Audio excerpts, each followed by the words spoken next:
Jessie Woo, VBS. I just turn the water on. Big old flex.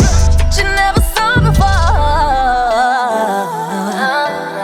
He's chasing me like waterfall. Jessie Woo. What's up, guys? It's your sister, Jessie Woo. Welcome to another episode of Just a Couple Things, y'all. Your podcast, your favorite podcast, hosted by your sister, Jessie Woo. Make sure that you are following me on every platform that streams podcasts audibly. Okay, so if you are on Spotify, if you are on Spotify, click follow. If you are on Apple Podcasts, hit follow. If you are on Amazon, I don't know how you hit follow over there, but you know what? We're going to figure that out. Just hit follow on every platform that streams a podcast so that you can get this episode first. Y'all do know that y'all get these episodes first, right? When you hear it audibly, right? Okay. All right, y'all. Happy Black Women's Month. It's March. It is officially Black Women's Month. 2 years ago, I said during Black Women's History, Black Women's Month for the very first time. And it was during March. I have to find the video, but it was my first month saying Black Women's Month. And it just stuck. It was a joke and it just stuck. And we've been just riding that since then, and we're going to keep riding it till the wheels fall off, child. But happy Black Women's Month. You know what I want y'all to do as you're leaving your review? Okay, I want you to follow me on the Audible platform so you can hear it. But also, I want you to leave me a review. Leave me 5 stars because I'm a 5-star what? A 5-star bitch. But during the month of March, I do want you to let me know in your review and also like in the comment section, what is your favorite thing about being a Black women's? And we do have to honor the fact that it is Women's Month. March is Women's Month. So even for y'all who are not Black, let me know what is your favorite thing about being a women's. Right now, I can't think of many because I'm menstruating. I'll get back to y'all in the next episode, child. My diaper is on. I'm cramping. I'm hot. I'm getting hot flashes. I heard somewhere that when you're in your 30s, you be premenopausal. I'm done. I'm tired, Lord. I'm tired. Sometimes I'm tired of being a women's, especially during my menstruation. But go ahead and drop down in the comments and let me know what's your favorite part about being a women's. You know what? I'll say this. My favorite part of being a women's is having titties. Because titty feed the world. I'll never forget when Niecy Nash said this. It was on an episode of the Bernie Mac show. And Niecy Nash was his sister, I think. And there was one time when she came over to the house and I think the son had saw her titties by mistake. And she was like, it's okay, baby. Titty feed the world. I never forgot that line. That line has stuck with me for years. And I feel like it is such an accurate thing to say about women. We got titties. Titty feed the world. The world wouldn't be the world if it wasn't for women and our titties. We feed the world. Period. Titty feed the world. I love being a women's. Speaking of women's, I cannot start the show without giving my condolences to Angie Stone and her family. What is going on during Black Women's Month? We lost the Angie Stone and man, it's so sad. Like, it's so sad. This Sunday at church, Pastor Jamal Bryant was talking about her because she used to come to our church from time to time. And the band started playing Black Brother, I love you. I would never try to hurt you. I want you to know that I'm here for you forever true. Cause you're my Black brother. I used to love that song, right? But then, lo and behold and lo, I was today years old when I learned that she sang the Girlfriend's theme song. I'm sorry, I didn't know that. I saw people on the timeline, y'all don't be reading the credits. I was young. Like, I was young as hell. I wasn't reading nothing. I did not know that my girlfriends, they're through thick and thin. My girlfriend. I did not know that was Angie Stone. I did not know that. I'm sorry. I didn't know. I didn't know that. amazing. I feel like Angie Stone made music that just made you feel like putting some cocoa butter on, you know, putting something on the grill. Just like she just made music that made you feel good inside. Like that whole, oh my gosh, the neo soul era, period. But as soon as Angie Stone passed away, I felt like, dang, the tides turned so quickly from, you know, rest in heaven, rest in peace to she was a groomer. Oh, like it was just like, it was insane how she passed away and then D'Angelo started trending. And the whole like groomer allegation started popping back up. And I just found it really sad because the lady just, like, she was literally still on the side of the road and she just died. Like, oh my God. But also, I feel that that is just something that has really plagued her career for years. And, you know, D'Angelo doesn't really do many interviews, but I feel like there was this interview or this documentary that he had years ago that was supposed to come out, but it had like a compilation of interviews. And I may be wrong, but I feel like he has said that he pursued her. She definitely has said that they started off as friends. He did want something romantic, but she felt more as a mother figure. She did meet him when he was 19 years old, but they had their first child together when he was 24. And then the next year, he had a daughter with someone else that was also in her 30s too. So could it be possible that he just liked older women? I don't know. I feel like I have a very strong stance on grooming, and I would hate to believe that that is really what happened between them two. But I just think that per what she said and per like people who have been their friends, it doesn't look like that was the situation between them. It looks like she was really telling the truth, that they were friends for years and then a romance spawned together. They wrote music together. They worked together. But then also it was sad too because right after like D'Angelo trended, there was a video of her talking about how for the last 30 years, her record company was taking all of her royalties. They incorrectly registered all of her music. And she was talking about just like by the grace of God, she's been able to provide for herself, sustain herself. But for 30 years, she passed away. And this video was like just a couple months old. And so people were like, man, could it be that, you know, the theories always start flying. But I'm so sad by how our Black legends are treated, especially when they're alive, but also in their death, how it's just they can't even have like a peaceful death. It's just really sad to me. But rest in peace to Angie Stone. Thank you so much for all of your contributions to Black music, period. Like, you are a legend. I really hope that she passed away knowing how beautiful she is and how amazing she is and how iconic she is. So rest in peace to her. Just a couple things, child. Just a little bit of what's going on down to the orange man's house, child. Trump is replacing green cards with $5 million gold cards. Did y'all see this? Very good. We're going to be selling a gold card. You have a green card. This is a gold card. We're going to be putting a price on that card of about $5 million.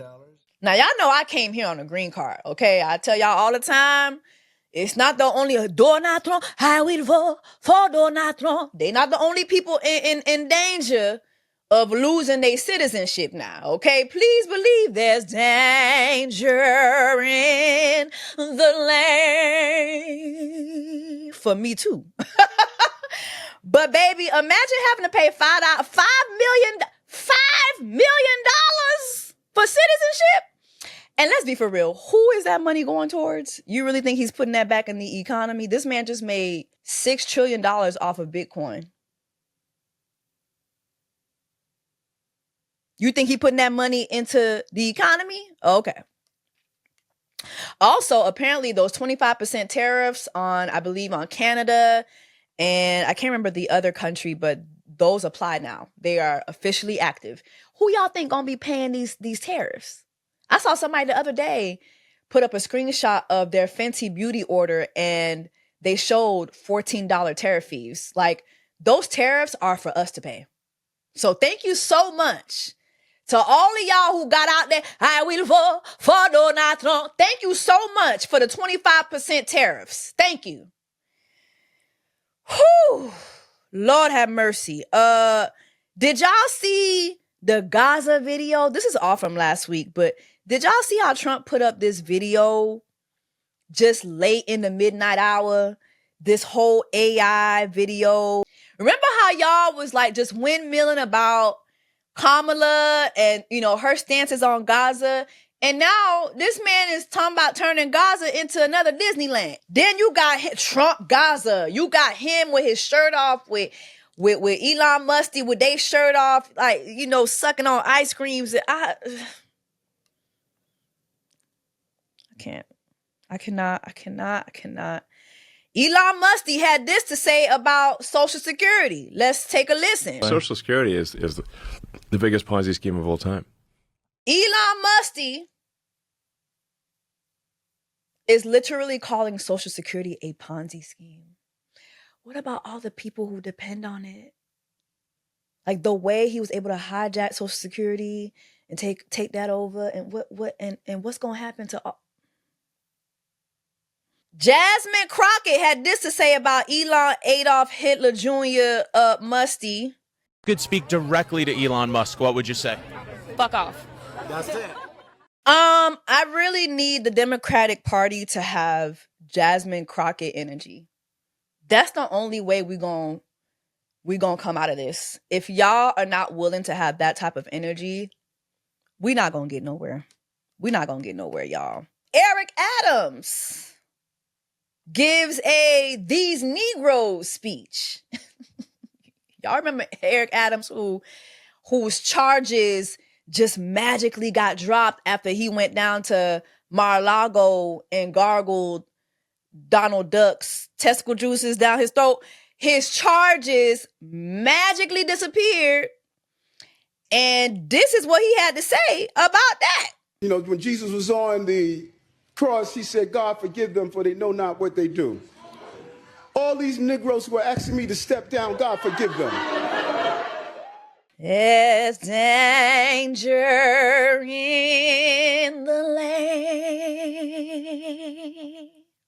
Whew, speaking of danger in the land, we still on Just a Couple Things, child. Andrew Cuomo said he gonna... I'm sorry. Lord, this is such an unserious country. Baby, Governor Andrew Cuomo has announced that he would like to run for mayor of New York City, up and in the race to unseat Eric Adams, and setting up a comeback attempt 3 years after he resigned in disgrace. Now, y'all do remember he had them, I think it was sexual harassment allegations. I believe it was like 11 women that came forward. And basically, Andrew Cuomo's thing was, you know, I'm Italian. That's how we flirt. Mr. Cuomo, no, that is not how this works, okay? Okay, blaming your Italian heritage on sexual harassment is crazy. Like, please, get it together. But let me ask y'all this, though, and now hold on. Now hold on. I just want to make something perfectly clear. Y'all know my stance on sexual harassment. Y'all know my stance on sexual violations, all that. But if Andrew Cuomo runs against Eric Adams, who y'all think New York finna vote for? I'm sorry, Andy gonna take that seat. Okay? I see New York and say, okay, you know what? Like, honestly, I see them. Hey, I lived in Jersey City at the time of the panoramic, and basically I just considered it living in New York too, because Andrew Cuomo spoke for us and Jersey. Okay? I can't even tell who was the Jersey mayor at the time. I can't even tell you. Because every day we watched Andrew Cuomo, and the way he handled the panoramic, it was like he handled it so great, and then the sexual harassment allegations were just insane. I don't think he should be running for governor, but I'm gonna tell you right now, if he runs, he will get that seat. I do not see Eric Adams winning that. Sorry. We still in Jess a couple things, y'all. Guess who's on TikTok now? I'm not even gonna post up the video. Baby, I do not promote demonic things, but Casey Anthony is on TikTok now, and she's rebranding as a legal advocate. Within minutes of posting her first video, she got 50,000 followers, like ASAP. I was hoping that if somebody like Casey Anthony could come on TikTok and post videos, I was hoping that y'all would pay her the same thing that she paid her daughter, whom she killed. Dust. Girl, we did not forget. The North remembers. The North remembers. Why are any of you even engaging with that lady's content? It's insane. But anyway, child, she's back on TikTok. Block her, please. Block her and do not engage. Speaking of blocking people and not engaging, the Fyre Festival is back, y'all. Do y'all remember this sandwich? Do y'all remember the Fyre Festival? And how they had all them young people go down there knowing damn well it wasn't no festival. It wasn't no performers. Them people thinking they going down there I think it was to one of the islands off of the Bahamas. You know, Bahamas has many islands. But they went down there thinking that they were going to be at the festival of a lifetime. All these celebrities were paid hundreds of thousands of dollars to post about it. Now you got all these college kids going down to the Caribbean. They thinking they about to stay in these like resort style cabanas. Whole time they were hurricane tents with white folded chairs. And this sandwich... Lord, then you had Billy McFarland, who was found to be basically heading like several Ponzi schemes with investors' money. Went to jail for went to prison for how many years, child? He back, child. He said he's gonna do another festival. Across electronic, hip hop, pop, and rock. However, it's not just music. We might have a professional skateboarder do a demonstration. We might have an MMA champion teach you techniques in the morning. And you say we might have. Are any of these for sure haves? Are they booked? So I think what makes Fyre so cool is that we are selling the experience of Fyre. Apparemment, the festival will take place in Mujeres, Mexico. The festival bumped back a month ago. Is now slated to run from May 30th to June 2nd. This is happening this summer, child. Summertime. He said there might be artists. There might be skateboarders. There might. I just want to sell the Fyre experiment. We said the Fyre Festival experience. Y'all gonna get this sandwich again. Those of y'all buying these Fyre Festival tickets, I just want you to understand, if you buy Fyre Festival tickets at this point, you deserve whatever's coming to you, and you deserve to eat this sandwich again. Just saying. But this is why we need harsher sentences for these men who come up with these schemes. Only white men could do this. I'm sorry. Like, please, only white men could get away with these type of crimes, come back and do it again. Like, you know what? I went to prison and I'm going to come back outside and I'm going to do the same shit I went to prison for. And y'all are going to pay me.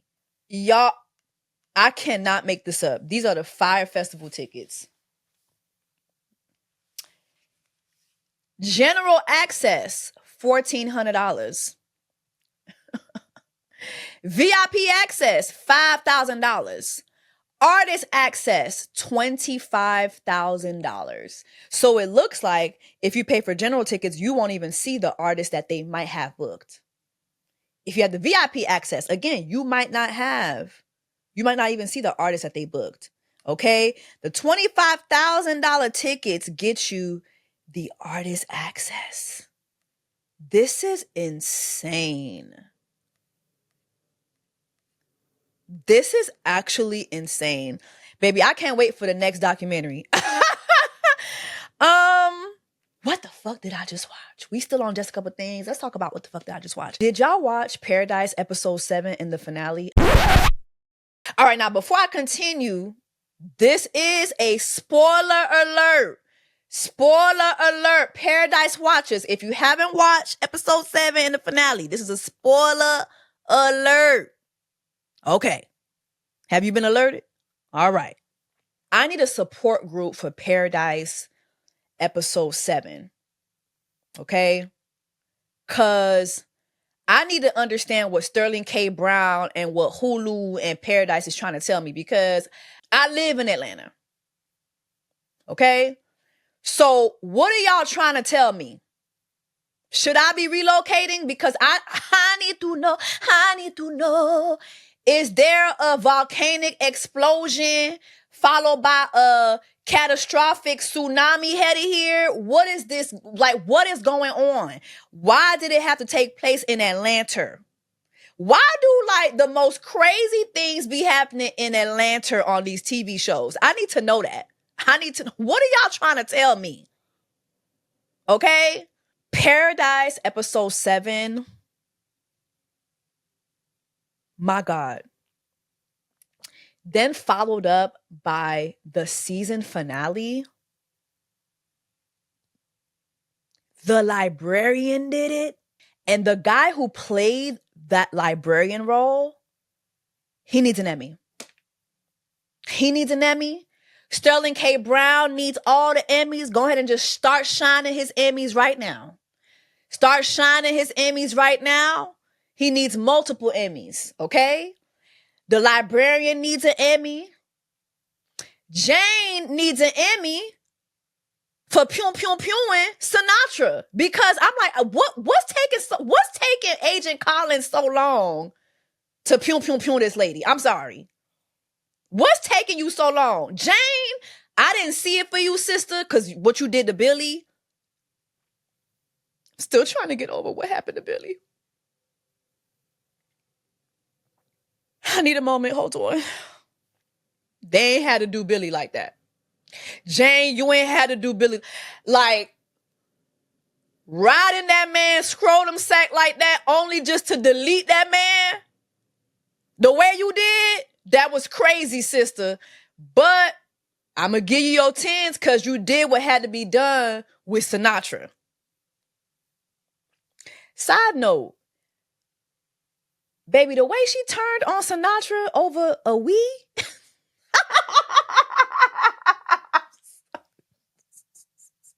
What? That lady is psychotic. That lady is seriously unwell, okay? But I was glad she did what she did, because it took Agent Collins too long. I'm sorry. He needed to, you was taking too long to pew pew pew that lady. I'm sorry. But now, I'm sorry, the way they wrapped up Paradise, oh my gosh. The writing, the angles, the shots, the cinematography. I mean, everything is just so well orchestrated, the acting. And I just want to say this too about Sterling K. Brown. I put on my threads how my favorite thing about Paradise is that his entire family is a dark-skinned family. And folks were coming in my comments, oh my God, I mean, dark-skinned families come in different shades. Yes, I understand that. But in television and movies, they tend to put these random, ambiguous, blonde hair, curly hair, ambiguous looking kids out of nowhere, smack dab in the middle of a dark-skinned family. Like, do y'all remember that movie that, I can't remember his name, Kenya Barris, he did with Lauren London? Lauren London, her parents were Nia Long and Eddie Murphy. Don't get me wrong now. I understand genes are a very complicated thing. But why couldn't their daughter be a dark-skinned actress? I'm sorry. Like, it just was insane to me. Hollywood tends to do that a lot. And I was really, really happy to see that this family is a dark-skinned family. The wife, beautiful dark skin. The children, 2 beautiful dark-skinned children. They all look related. Like if I saw that family down to the Walmart, I would think, yeah, they are a family. I would think that. But then lo and behold and lo, someone in my threads came and told me that actually Sterling K. Brown fought for that. When he got the job and when he became an executive producer on the show, he specifically asked for an all dark-skinned family. And Sterling K. Brown, I want to thank you for that. Thank you. Thank you. Thank you. Finally. Thank you. And it is not a storyline of struggle, love. It's not, I mean, his character loves his wife. Now, the only thing I didn't like about Sterling K. Brown when it came to his dynamics with his wife was that whole moment at the school. I did not like that. I did not like that. I felt that when the wife was sticking up for the daughter's right to express herself, you know, during I believe it was a school project, and apparently one of the white kids got offended and their parents came in and basically tried to get her suspended. And the wife was standing up for her daughter's right to express herself. Everything doesn't have to be a thing where she has to go apologize to your child because you're white. Like, no. I didn't like how his character, you know, was, oh, all right, baby, let's not make a scene. And I love how she told him, there's going to come a time when you are going to have to cause a scene. Like, oh my God, like their dynamic, the conversations that they had were so amazing, and how they tied that back to Agent Collins having to cause a scene up in that Paradise Town. Chef's kiss. The writing. Oh, the acting. Oh, chef's kiss. Chef's kiss. While we're talking about what the fuck did I just watch too, I watched the Oscars and Cynthia Erivo walked with nothing. She got no awards. But her performance to me in Wicked was just chef's kiss. It just reignited that in me, and just seeing like all the discord that started rising up about Cynthia Erivo. And I put on my threads, the Cynthia Erivo hate is forced. Rest. And so many people took that as me trying to tell Black Americans how to feel, and you can't tell you're not a Black American, you can't tell us how to feel. And that was not me dictating how Black Americans should feel about her tweets. Absolutely not. Let me just make something very, very clear. Because then there were people saying, well, if she would have said something about Haitians, you'd be up in arms. And I would be. And as Black Americans, if someone disparages and disrespects your culture, you better be up in arms too. But when I said that, to me, it wasn't about that. It was about 2 things. Number one was, I felt like during her, just the award show appearances and even at the NAACP Awards, just how people were trying to like form this beef between her and Keke Palmer. I felt that was just so forced. Yes, she missed, you know, when Keke Palmer was like, you know, she missed the whole Whitney Houston, you know, she missed it because she's not Black American. And she's not Black American adjacent. She didn't grow up here. I felt like that was forced. But also, another reason why I feel that the Cynthia Erivo hate is forced is because it is so misdirected. Cynthia Erivo is not the problem. She is the result of a big problem. But she's not the problem. In my humble opinion, as a non-Black American who has been living in America my entire life and has been in many entertainment spaces, Black entertainers are not invested in as they should be. Okay? Yes, Hollywood does Black actors terribly wrong, right? But there was a time when we used to have the Quincy Joneses. There was a time when we used to have the Clarence Avants. There was a time when we had, Black entertainment oligarchy figures who made it their business to invest in Black talent. They just didn't just hire Black actors from across the pond just because of their accent and because their accent signified better training. No. They would see Black actors, Black entertainers, they would see something in them and say, you know what? I'm going to invest in you. I see the vision. I see a vision in you. I'm going to invest in you. I'm going to put you in the best classes. I'm going to put you in the rooms that you need to be in. I'm going to get you the best acting coaches. I'm going to get you PR trained. I'm going to groom you correctly so that you are prepared for these roles. There was a lot of gatekeeping. Black Americans were very active in gatekeeping and grooming Black talent. You want to know why Cynthia Erivo got Harriet Tubman, which she shouldn't have got? It's not just her fault. It's not just white Hollywood's fault. It is, where are our Quincy Joneses? Where are our Clarence Avants? He ain't shit, but where are our L.A. Reids? Where are they? Black talent is not invested in the way it should be on this side of the world. I'll never forget having a conversation with someone who I worked for.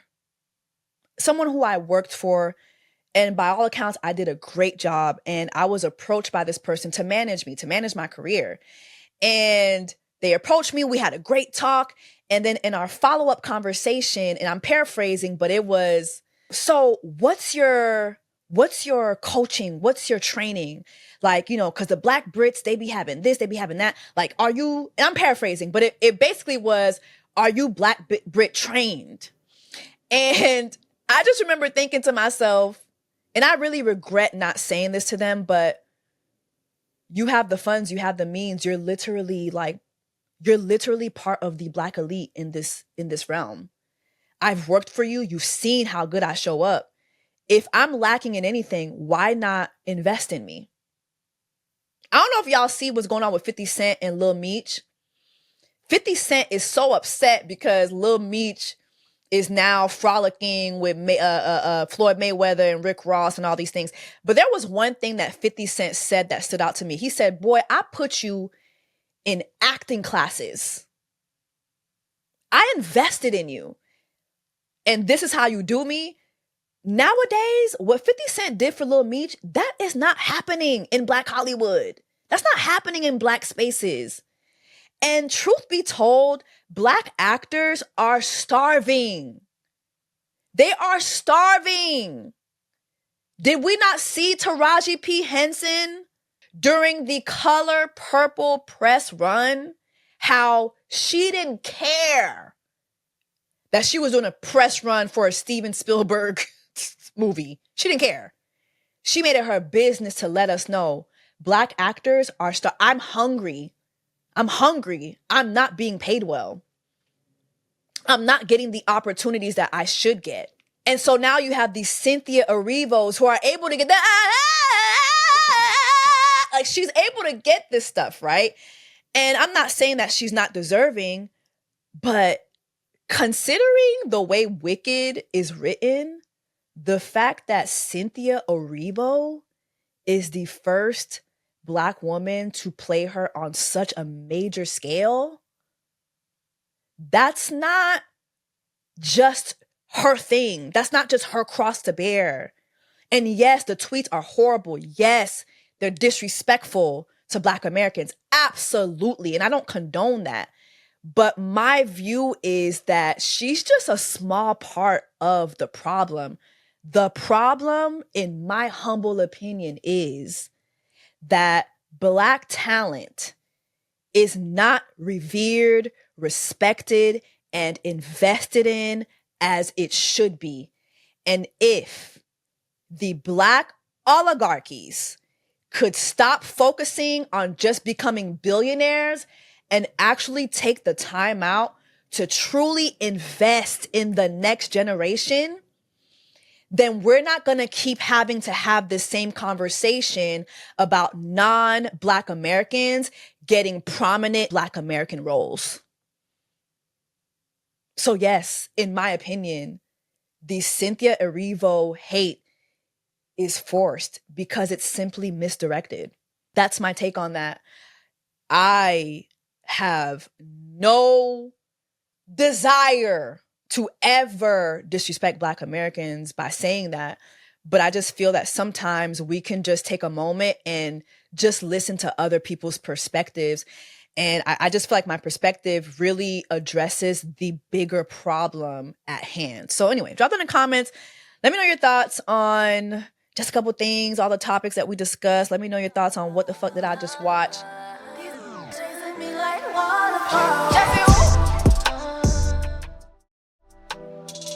Y'all, we have a very, very special guest this episode.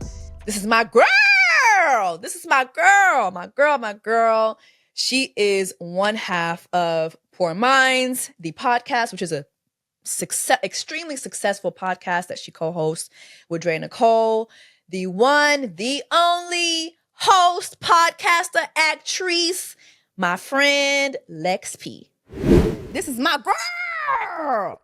She is half of Poor Minds, brought to us by 85 South. She also has her own show, Love Lex P, that she recently debuted. Y'all make some noise for the one, the only Lex P. Hey, girl.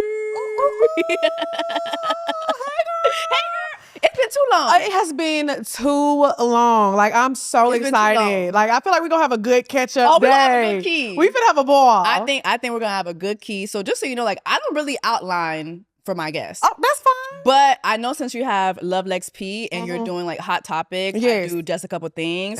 So I definitely want to get into some like dating topics. Oh, for sure. Period. You know, I got a lot to say. Okay, so do I. I'm still getting dragged for. Do you get dragged for your girl? I'm getting dragged as we speak. Oh my God! As we speak, they're in my comments right now. What? Because so we recently had Slim Thug on our podcast, and if you know Slim, you know he says a lot of off the wall things. But we were going back and forth, and I was saying that he gets the women that he wants, but they're not necessarily women of value. And I said, because he was like, oh, because they be throwing it at me in my DMs. I said, because if a woman doesn't make you work for her, then to me, that's not somebody who's worth it, right? In my opinion, right? And then I was like, because I'm in the top 1%. And I said that because the money I make financially, you know, I don't have kids, God-fearing woman, I'm young, you know, like I was booty sitting up, everything, titties sitting right. I see the titties, and they look good. They look damn good. Okay, I take care of myself. I be in the gym. So when I said that, I was speaking statistically, right? And I was also because I know my value as a woman, and I mean they were in the comments. You are so undesirable. Yeah. Oh, yeah. Oh, immediately. You are the bottom of the barrel. You will get last picked. I said, immediately. Not last pick for the softball team, baby. I said, y'all is dragging not round 20. What's the bottom round? I don't know, girl.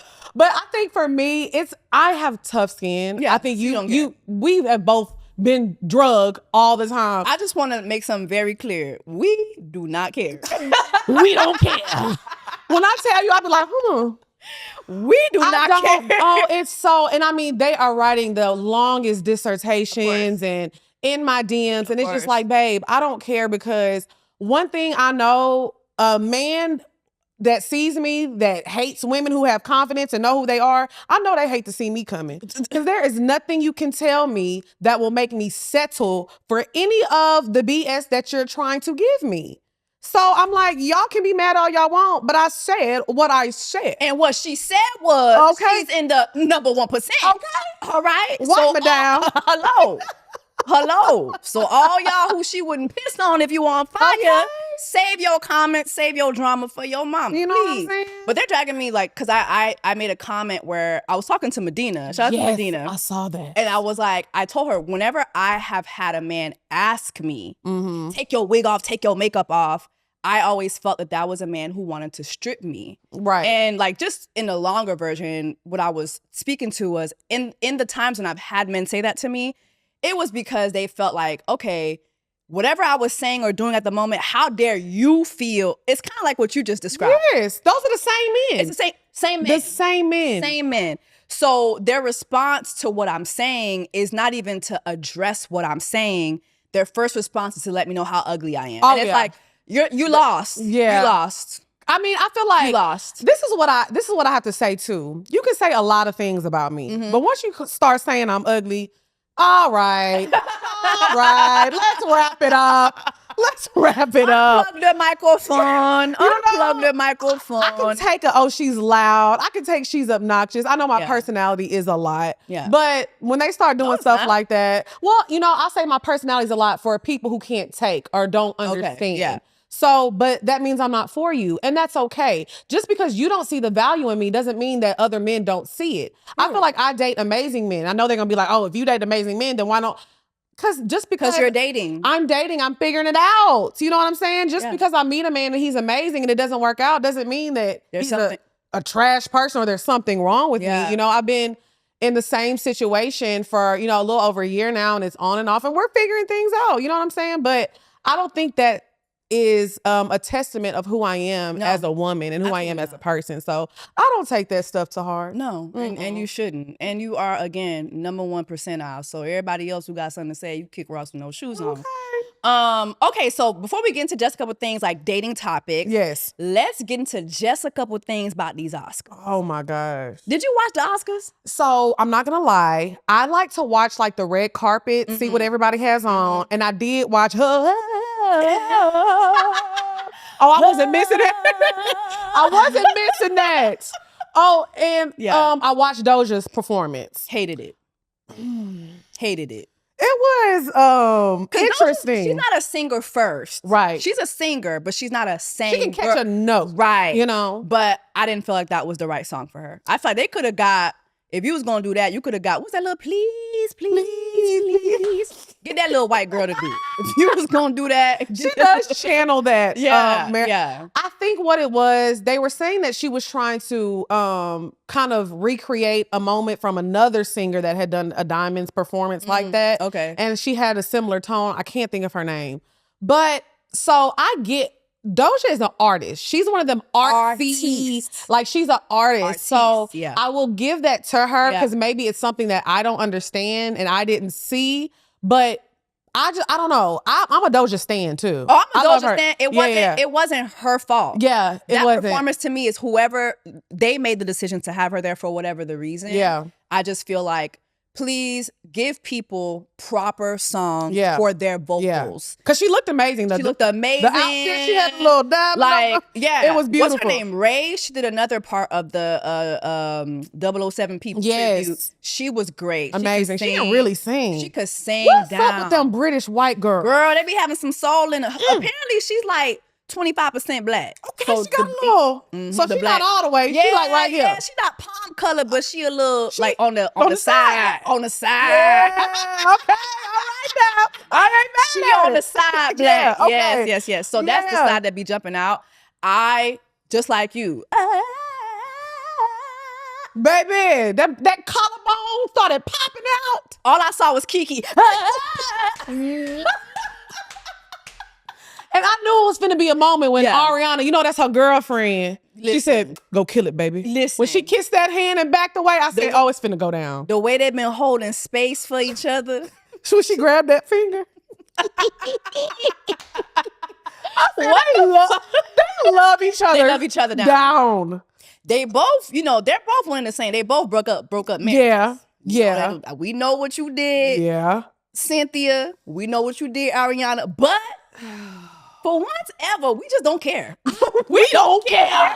Oh, I hate to say it. We don't care. We don't care. But I do feel like we are living in a time and space. If it's not nothing that's like, like Diddy and R. Kelly stuff. But I mean, I feel like the certain things like that, it'd be like, you kind of have to separate the artist from their personal life, because if we don't, you're not going to be able to watch anything, listen to anything, nothing. So a lot of times when they have personal things going on in their personal lives, I tend to just mute that out and enjoy their work. I don't care about the love life. Yeah, I don't either. I don't care. And besides, I've met Lena Rafe. Okay, you have. I would have to fold for her. She got that swag. She just got it. See, I don't when I catch met it on her, camera. I was like, maybe I'm gay. You know who does that for me? Who? Sid Colson. Oh, I get it. I give it to her.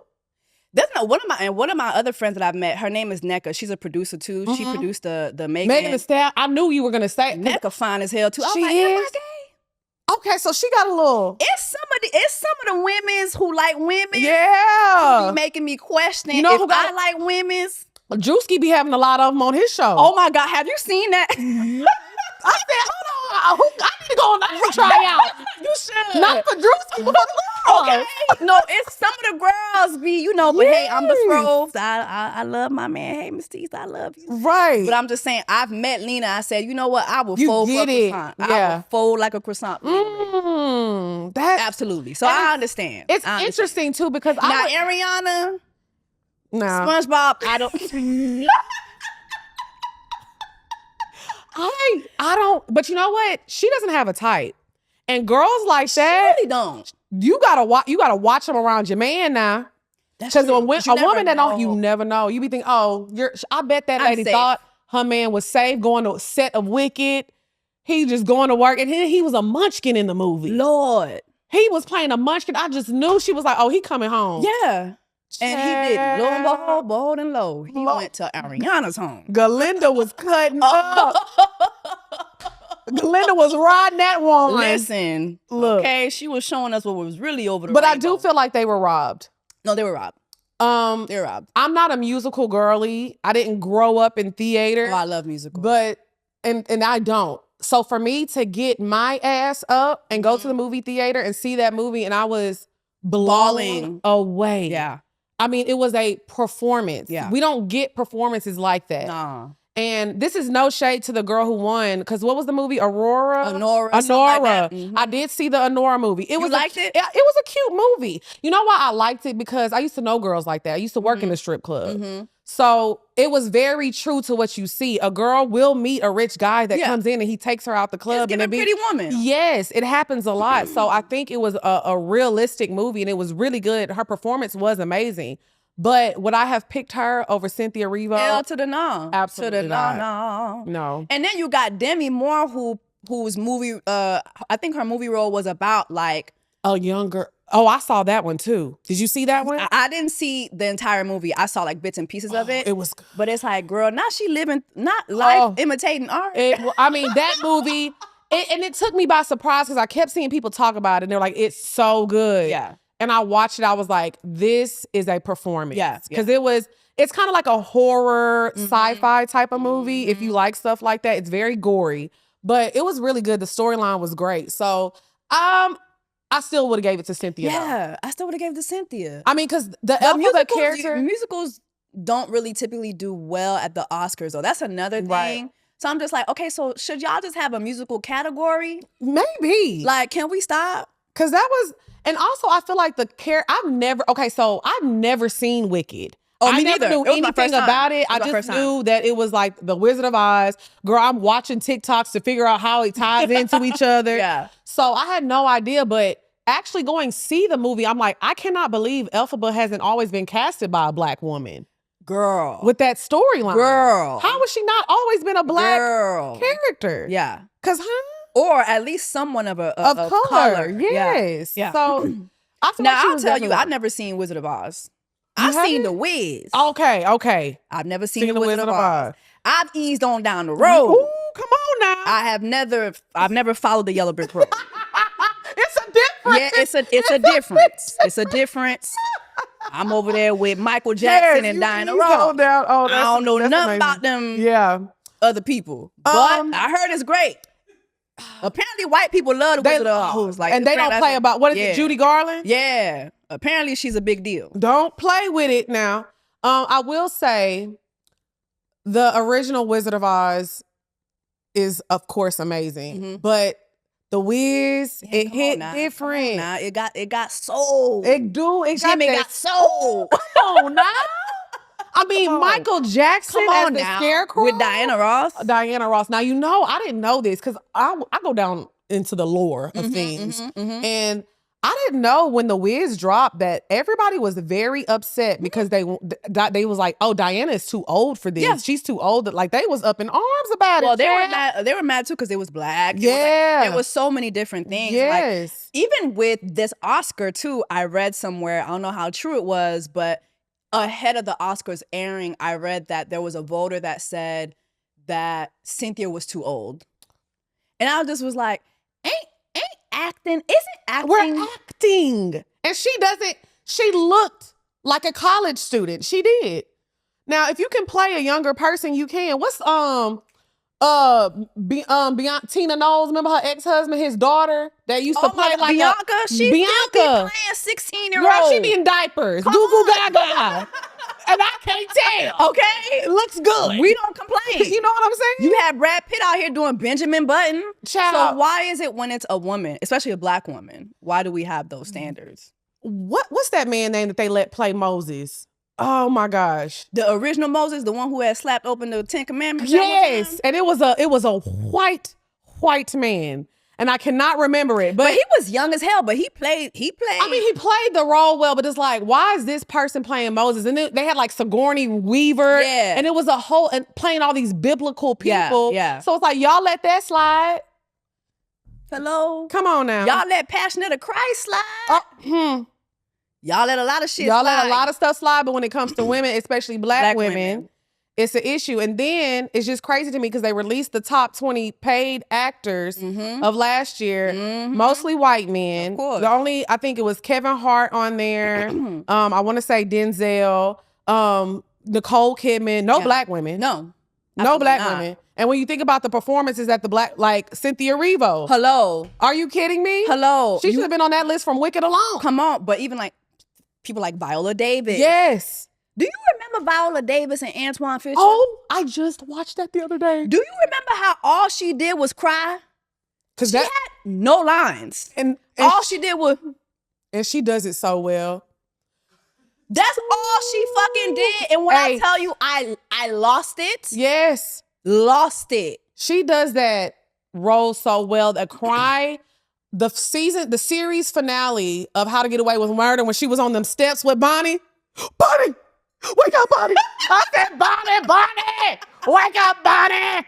Oh, I was in shambles. Shambles. She serves it. Shambles. She gives it to him. But even her, she'll say, oh, people call me the Black Meryl Streep. Where is my Meryl Streep check? Hey. How you doing? You know what I'm saying? It's so yeah, crazy. We could go on and on with...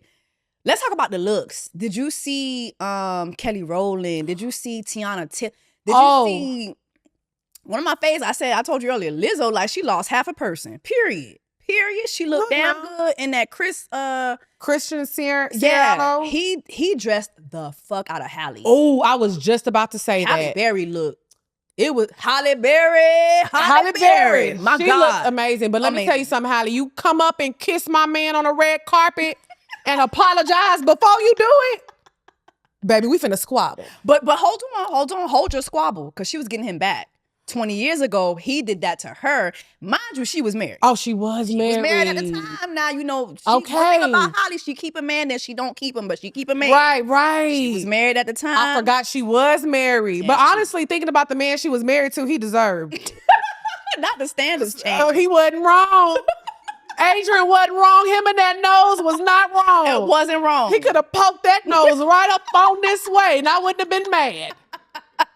Okay. Well, Holly wasn't mad either. Yeah. Speaking about Holly, this is so funny. So let's get into just a couple dating topics, right? So Holly was recently on. I can't remember what talk show it was. I think it was. Was it Tamron? Or hold on. Okay, she was. Hold on, child. What talk show is this? Okay, she was on the Drew Barrymore show. Oh, Drew Barrymore. And she said that. I'm surprised you didn't see Drew in the shot. You know she be all up on him now. Drew Barrymore just be doing the most. She be so close she could hold her nipples. Oh my God. Drew Barrymore. It's like, when did she start doing that? I don't know. It's so I love Did you see Drew. when she was on Kamala? Oh my God. And Kamala was like, Mama. yes. And she was like, can I call you Mama? I knew she was like, I ate. I ate. She had her coochie all in that lady face. Like, Just girl, please. sitting Indian style. Drew, back up a little bit. Back up. Oh, Drew. But she was on the Drew Barrymore show. Okay. And she brought up how people always say that Halle Berry can't keep a man. And this is what she had to say. When you find that you make a mistake, we all make mistakes. We have a right to say, oh God, this was a mistake. Let me start again. We have a right to do that. What do you think about that? I hate when people say, oh, such and such can't keep a man. A man can't keep me, first of all. And I think that men underestimate how hard they are to deal with. Certain men. I don't like to bunch people up. So I will say this. I am in the point in my life where I'm not settling. Yeah. I would rather be alone and thriving with my family and my friends than be stressed out and trying to force a situation. So for me, and when I say settling, I'm not talking about bare minimum things like a body type, a facial, or how much money you make. Look, stuff, that's simple stuff. I'm talking about a man who has pride in family, morals and values and loyalty, faithful. Like, those are things that make a good partner, somebody who listens and, they can take accountability when things are wrong. They can communicate properly. Somebody who's good for your mental health, your spirit, your heart. Once my nervous system feels unsettled because we're not getting along and I don't feel good and it's physically making me sick, I'm okay. Yeah. So it's not, I don't want to be kept in a situation like that. I don't. It's easy to keep a man if you close your eyes to it. It's not hard to keep a man if you close your eyes to a lot of bullshit. Hello. I don't know where they got this narrative from. Literally, like, and sometimes too, when I see women saying it too, like to people like Halle Berry, it's like, are y'all okay? Right. It's not hard to be in a relationship. Right. Consider the source. This is Halle the Berry. Right. And if you look at her history too, how men really have come in and kind of just attacked her wallet, like, like almost immediately. Right. So a woman like that, what do you expect her to do? Right. Keep her eyes closed so she could keep a man. Right. Or when you look at people like Mary J. Blige, what happened to her in her marriage? Or even like Kelly Clarkson. Yes. It happens a lot. Adele went through it. Jessica Simpson had went through it when they first.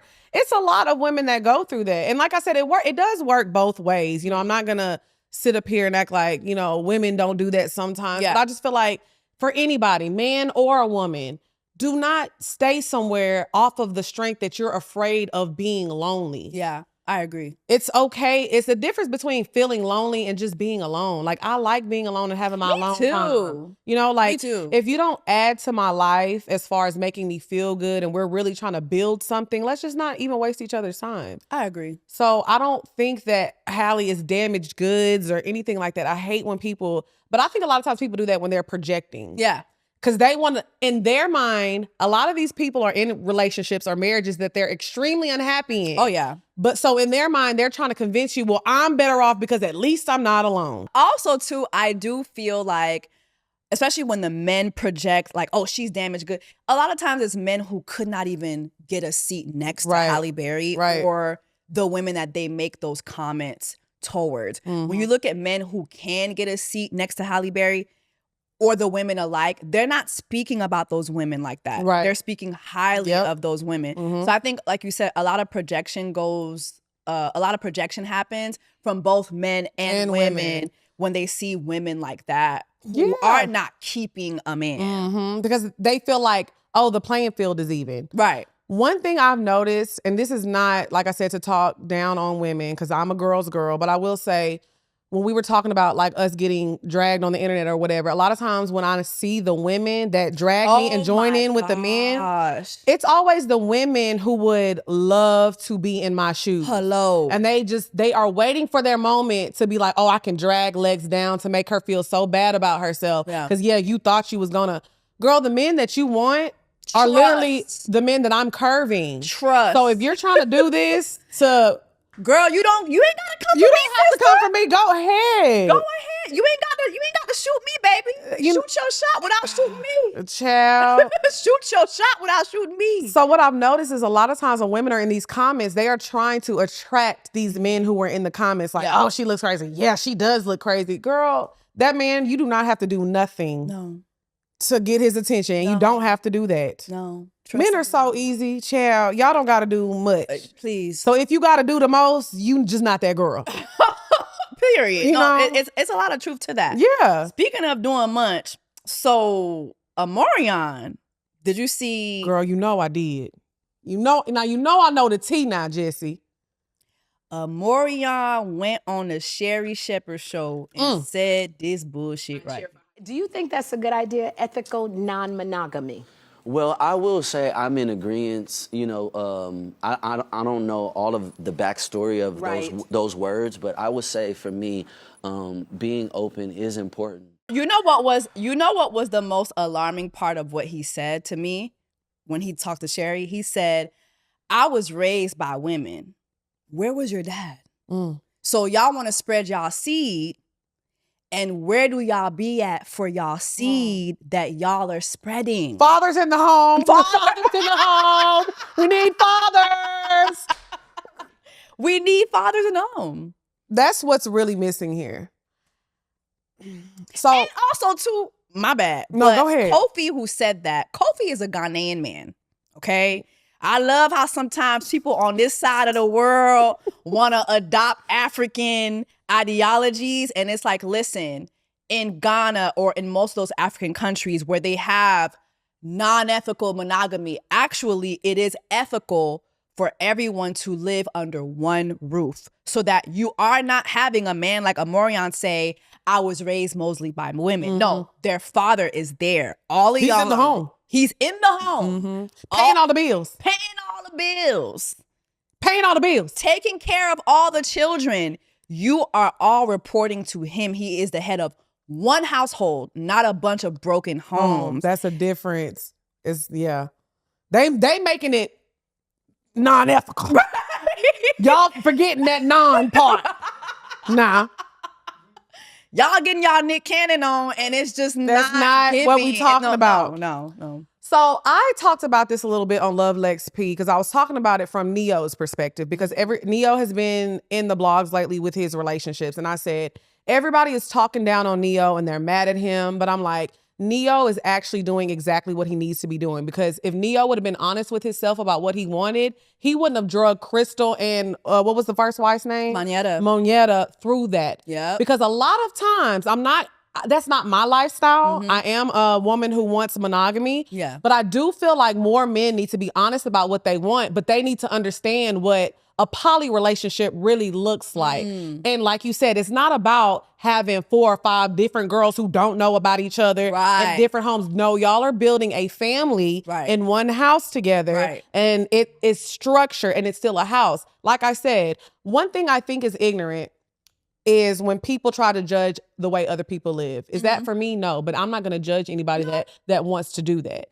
But I do think that more men need to be honest about what they want and what that really entails. Yeah. That doesn't mean you get to sleep around and do whatever you want. That's not what that looks like. No. So everybody's been mad at Neo. I'm not mad at him. I'm glad he's with a woman and women who want that. Yeah. Instead of dragging women who are monogamous women through the mud and pretending like that's what you want. He's being who he be. Yes. Who you are. Yes, I'm telling you. Yeah. So I don't agree with it. I do think like Omarion's point of view from it is not the correct point of view because what he's saying is not what that is. No. So but I do wish that more men would do more research on what that really looks like to decide, okay, y'all can barely take care of your kid. Come on. One kid. Little daddy is hungry right now. And I'm sorry too, it's just my personal opinion because I've watched a lot of true crimes. Same. There's this one documentary that I watched, The Man with 1,000 Kids. It's on Netflix. Yes. It's insane. And I remember watching that and thinking, oh my gosh, men who go around and have multiple kids from multiple women, it's an ego thing. Oh yeah. It has nothing to do with wanting to father, but it has everything to do with having your own like followers. Yeah. It's almost kind of like growing your Instagram account. Yes. Like, just to make it basic. Like just to make it basic. Like, I got children over here. I got children over there. You got a lot of subscribers. A lot of subscribers. And now you have all these kids who look like you, who talk like you, who have your identity. It feeds their ego. It's almost like a God complex. Yes. Almost. It has nothing to do with nurturing the child, being there for the child, fostering a healthy home for the child, making sure the child has proper education, none of that. It's just, I got 12 kids. Yes. I had met a guy when I was in college, and it's crazy because this is the only thing I remember about him. I remember we were on a date and he was like, yeah, I want to have like multiple baby mamas. Like he was already planning it out. And like I said, it wasn't like, oh no, I believe in, polygamy and I want to be in a house. So no, he was like, no, I just think that like my seed needs to be spread. Kind of like what Omari and I said, what? Right. I'll never talk to that man again. But it's like every time I think of him, that's the only thing I think about because some men really think like that. They do. And it's crazy. They're focused on spreading their seed. They never mention how they're going to grow that seed. Right. How they're going to nurture that seed. Right. Ever. It's just the weirdest thing to me. The last Just a Couple things dating topic is, okay, so Kendra G. Oh, I know who I love her. Okay, I love her too. So she went on the Tamron Hall show. And she talked about something that's I've seen a lot of men react to it the same way men have reacted to you and me. Okay. But she went on the Tamron Hall show and she talked about something that she does now when she's dating. Hold on. Let me find the clip. Okay. I don't know why I thought she was like in a serious relationship. She was. I don't know what happened. Okay, but she's single now. Yeah, she's single now. Okay. I don't know what happened, but I mean, I kind of have, let me say this. And I love you, Kendra, but I kind of have heard that it. What you heard? What happened, girl?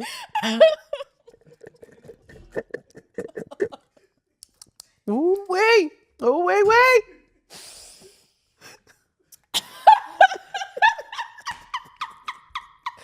know I be ready, girl. I love being in people's business. Me too. Oh my God. I need help. I hate like acting like I don't like it. I love it. I love it. Absolutely adore it. You can never make me hate it. I love the mess. But anyway, okay, so love you, Kendra. Just saw her at the NAACP Awards. Love you down. The street said this, that she was with an African scammer. Okay? So I guess once the scam started revealing itself, she had at least she left though. She left. Cause me, I would have stayed. Hey, when them pieces be hitting, life be grand. Y'all know I went to Lagos a few times, turned up. She a better woman than me. Slide me his number, Kendra. Let me get that up off your hands, girl. Ooh, girl. So he was part of them peoples doing that. And so she left, but I think the block got a little hot. Yeah. That's why she had to leave. She didn't want to go down with him. Exactly. So she was on the Tamron Hall show and she said that she does this. Oh, you gotta have a job. You have to have an ambition that's gonna go somewhere for sure. I wanna see W-2 forms. I wanna see success records. I wanna meet your mama. I wanna know where you live. Is it in your name? Isn't it? I need to see the lease. Like, it goes on and on, but like, I have so many thoughts. Yeah. I have so many thoughts. I was like, when I saw that, I was like, I cannot wait to talk to Lex about this one. Cause you know I got a lot. I have a lot to say too. You go ahead first. Here's what I want to say. It's so much to say. We're both gonna have dialogue, obviously, but I don't think she's wrong. I don't think she's wrong. I think the reasons that she used were wrong. For instance, right? You watch Love Is Blind?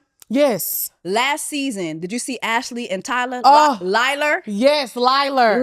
Yes. Who literally said he worked in cybersecurity and was sitting there making it seem to her dad that he was like this computer whiz. Whole time he ain't had no job. Then it turned out he had 3 children. Talking about he was a sperm donor for his stud friend. Mind you. That was his lady. That was his women. Mind you, I got the women's on my YouTube Live. I know, I see it. Okay, got the tea. Yes. That was his lover. Yes. And it took Ashley windmilling in his defense. A year later, for the internet to expose everything she would have known had she had asked Liler for at least one of these things. She would have found out he didn't have no home. Right. She would have found out he ain't had no job. She would have found out that he had multiple lawsuits. The man had at least 4 lawsuits from different women who he romance scammed.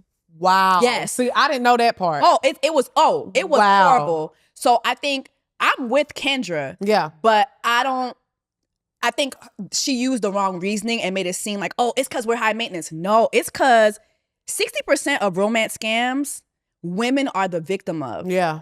And then even with men being the 40%, studies even show you that women have always lose the most money because when it comes to women, the men are targeting them specifically to scam them out of something. Most time women are just trying to get saved. They trying to, you know, what's the show? 90 Day Fiance? Literally. It be those kind of situations. It be that. Not saying that it's right, but that's what it is. But with a man, you will meet. I did a whole thing on a scamming pastor. Had a fleet of cars, living in a penthouse downtown LA, and was dry begging me for $10,000. When I went to the YouTube and I was like, y'all, I think this man's trying to scam me for $10,000. I gave his description. I had 40 women come to me immediately. I know exactly who you talking about. He used to be a pastor in Huntsville. I had men come to me from the church. He was sleeping with men from the church. He was taking a money. Like, so that's why I'm like, no, it was crazy. Oh my God. I never told you about the pastor. No. I never told you about that. No, we're going to have to get into that, Oh, child. girl. But listen, that's why I'm like, I'm with her on that. Right. So this is the thing with me. Especially because Kendra's a little older. I'm 35. So I think Kendra's a little older than me because she's in her 40s, right? So I get it. When you kind of like out of your 20s, and especially when you're an established woman and you are looking for something meaningful that you're trying to build with somebody, I 1000% agree with that reasoning. As far as, because baby, I don't know who wigs $2,000, okay? That's what blew me back, because who wigs is who you talking about? Wait, who? you never had a $2,000 wig? Never. Now, in my defense though, my wigs used to be crunchy as hell now. I used to give Party City wig. I done upgraded a little bit, but the most I will spend on a wig, this is like a glueless unit. This wig was like 500. It was about $4 something. Oh, yeah. It was like $400. So I do think 2,000 is up there. It's up there. Now, that's Alonzo Arnold, baby. That's an Alonzo wig. That's what's the name who be doing Megan Thee Stallion. Kellon. Yeah. But I do say this. I think a lot of times, and this is just for me personally, because everybody is different. When I am dating a man, I'm not looking like, oh, do you have money so you can keep up with my lifestyle? Because I don't care if you here or not. Lex gonna do what Lex gonna do. Period. Are you gonna be able to keep up and do it with me? Period. And I'm more so now thinking of, okay, is this a man that I can build a life with? Can we buy a home together? Yeah. Can we build a family together? Can we start businesses together? One thing I'm never afraid to talk about is money. Especially with somebody I'm dating. I'll straight up, like, this is how much I make, this is what I'm doing. So to me, a red flag is, and I'm not saying this is not a first date conversation. No, I don't think she meant that too, which I was like, Tamara. I think she was, like, she's not being serious. Yeah. Stop trying to take her Yeah, literal. come on, yeah. But I do think once you are in a situation to where y'all are about to move in together and finance, because I'm never going to share a bank account with a man.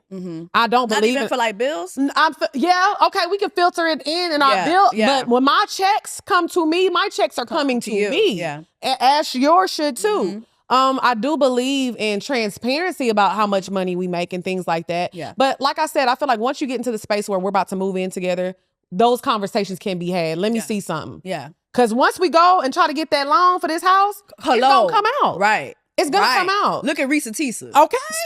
It's going to come out. What if she had asked for a W-2? You know what I'm saying? Well, he would have He would have came up with something. Yeah. He was deep in his bag. That man was just demon. Oh my God. A demon. But I do think that sometimes women, we are blinded by love. We get so head over heels that we get them beer goggles on and we be thinking, oh my God, he's so amazing. Girl, you got to see things for what it is. Yep. So I'm not victim blaming at all, No. but sometimes like with Ashley's situation with Yeah. Liler, everybody was telling you. Girl. If a lot of people are warning me about somebody, there's got to be some truth somewhere.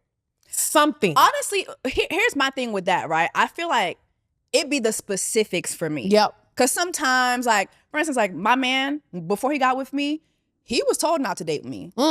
He was saying, you want to get with her, the girl with the big mouth? Oh. She be online talking. And even now, sometimes he be like, babe, what you done said now? I love that he didn't care though. He didn't give a fuck. That's my girl. Like, that's my man, that's my man. I know that's right. Yeah, he don't care. He do Yes, not care. I love that. But sometimes he will be like, girl, this done made the group chat. Oh, He's Lord, like, have what did mercy. you just say? Yeah. But he never makes me feel bad, Yes. never ashamed, nothing, because Yes. he knows who I am. Right. But like, if he would have listened to that, we wouldn't have been together. Right. I think it has to do with the specifics for me. Hello. For me, it's like, okay, I need to know where you work at, like Kendra said, and I need to know what's your salary. I do need to know that. And I need to be able to make that clear. Yeah. If I can't clear that, I can't clear you. Right. And I agree. I'm not mad at her for that. I'm I not. can't. And also, too, I really feel that if a lot more women would clear a man's finances before they would do things like have unprotected sex, have kids, now, now you got kids who can't be fed. I think if we were more proactive that way, I think that would be much more healthier for us. I think that would be healthier all around the board for Black people in general. Yeah. I say this a lot. Yeah. Even us being in this space, like if I see I got an ad deal and I'm like, oh, let me put my friend Jessie on. I'm gonna say, Jessie, they paying me this much. Oh my Don't God. let them lowball you. Yeah. I don't mind talking about money, especially in too. this industry. Yep. I'll be saying, look, they pay me, how much they pay you? Because I'm finna go back to the drawing board in a minute. I think that in business, in personal life, let's talk about some money because we all want it. Yes. Why don't we want to talk about it? That's so true. Yes, girl. Baby, I don't care. When it comes to money, I'm talking about it, period. I can tell everybody, this is how much I made, y'all. Yeah. Who made more than this? Because I need to talk to you. I don't care. Because these are my numbers. This is my reach. Hey. Why the fuck am I just getting 20% of what you got? you're getting. So I feel like in our personal lives, especially like, I think it's very strange if you are about to move in with a man, y'all having unprotected sex, but you want to draw the line where you ask him how much money he made. That's crazy. Girl, huh? You done licked his whole booty hole. Listen. And you scared to be, girl. And his liquid children done doused your whole throat. I'm telling No, you. no, You ma'am. cannot be You need to afraid. know what's so happening. I do agree with her with that. Like, we need to get into the specifics. But like I said, once we go to that bank and try to get that loan, it's all gonna come out anyway. Yeah. But like you said, the specifics matter. Somebody saying, oh, don't talk to Jessie because she's loud online. Okay, I'm trying to see what that. He said, I'm trying to see what it's hitting for. Okay. I don't care what you talking about. And truth be told, quiet men love loud women. Girl. He's so quiet, but he They girl, love us he down. loves being terrorized. Oh, they do love it. They do love it. Oh my gosh. I think it's like the guy, I don't want to get into specifics, but like this is like the first time I like dated somebody that's like kind of like me. And don't get me wrong. Okay, go ahead. But I don't want to get into specifics. Specifics. It's fun. It's fun, but I've never dated somebody like this. Okay. I usually date the quiet, real keep to themselves type of guy. So they do love it. They do. But like I said, it's a difference between, oh, she's loud online versus he got 4 kids. Yeah. Don't claim them. He made $20,000 a year. And because that's from donating blood. I'm not. Sperm donor. Yeah. It'd Like be so many that's new a hustles. that's a big difference between. So I feel her. She's not wrong. No, I don't think she's wrong either. Yeah. It's not a first date conversation. No, I don't think it's a first date conversation either. But I do think, I think if you can help it before y'all get intimate. Like sometimes so like we were talking about dating in this space. Mm-hmm. You know, before I got into my relationship, and he's in this space. He's a producer. I didn't know that. Yeah, he's a filmmaker. He runs 3 shows right now. He runs 3 shows. He's a documentarian. Okay. He's doing his thing. So I was able to clear, okay? I got my own TSA over here. I know that's right. I was able to clear a lot of things. Okay, preach it. Hello. Uh-huh. Because here's the thing too. You kind of touched on it, but I thought you were going to go deeper, is when women like us, when we date men in our space too, just because they're in our space doesn't mean they're making a certain amount of money, right? And what happens too sometimes is if you're making more than the man, then there's like these other dynamics to talk about. Like sometimes like a man will really become like your biggest op because you're touching more money or you're in more rooms. You know what I'm saying? And so I feel like a lot, you really have to think about all those dynamics, not just what he's making, right, but where he's at mentally. Yeah, because they will become your competition and you God. don't even know it.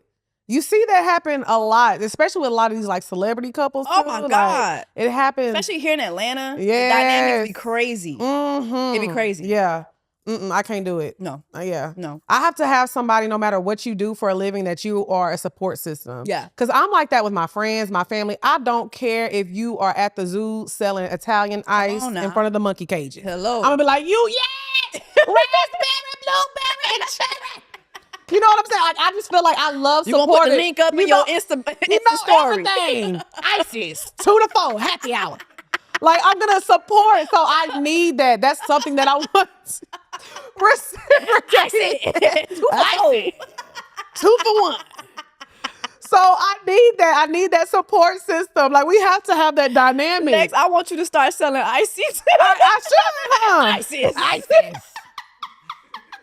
And it's gonna be hot outside. I'm telling you. We back outside soon. All right, now when I get my ices, you better post pull it. it up. It's gonna be right here, product placement. Right here. And it's gonna be my face. Yeah. Oh,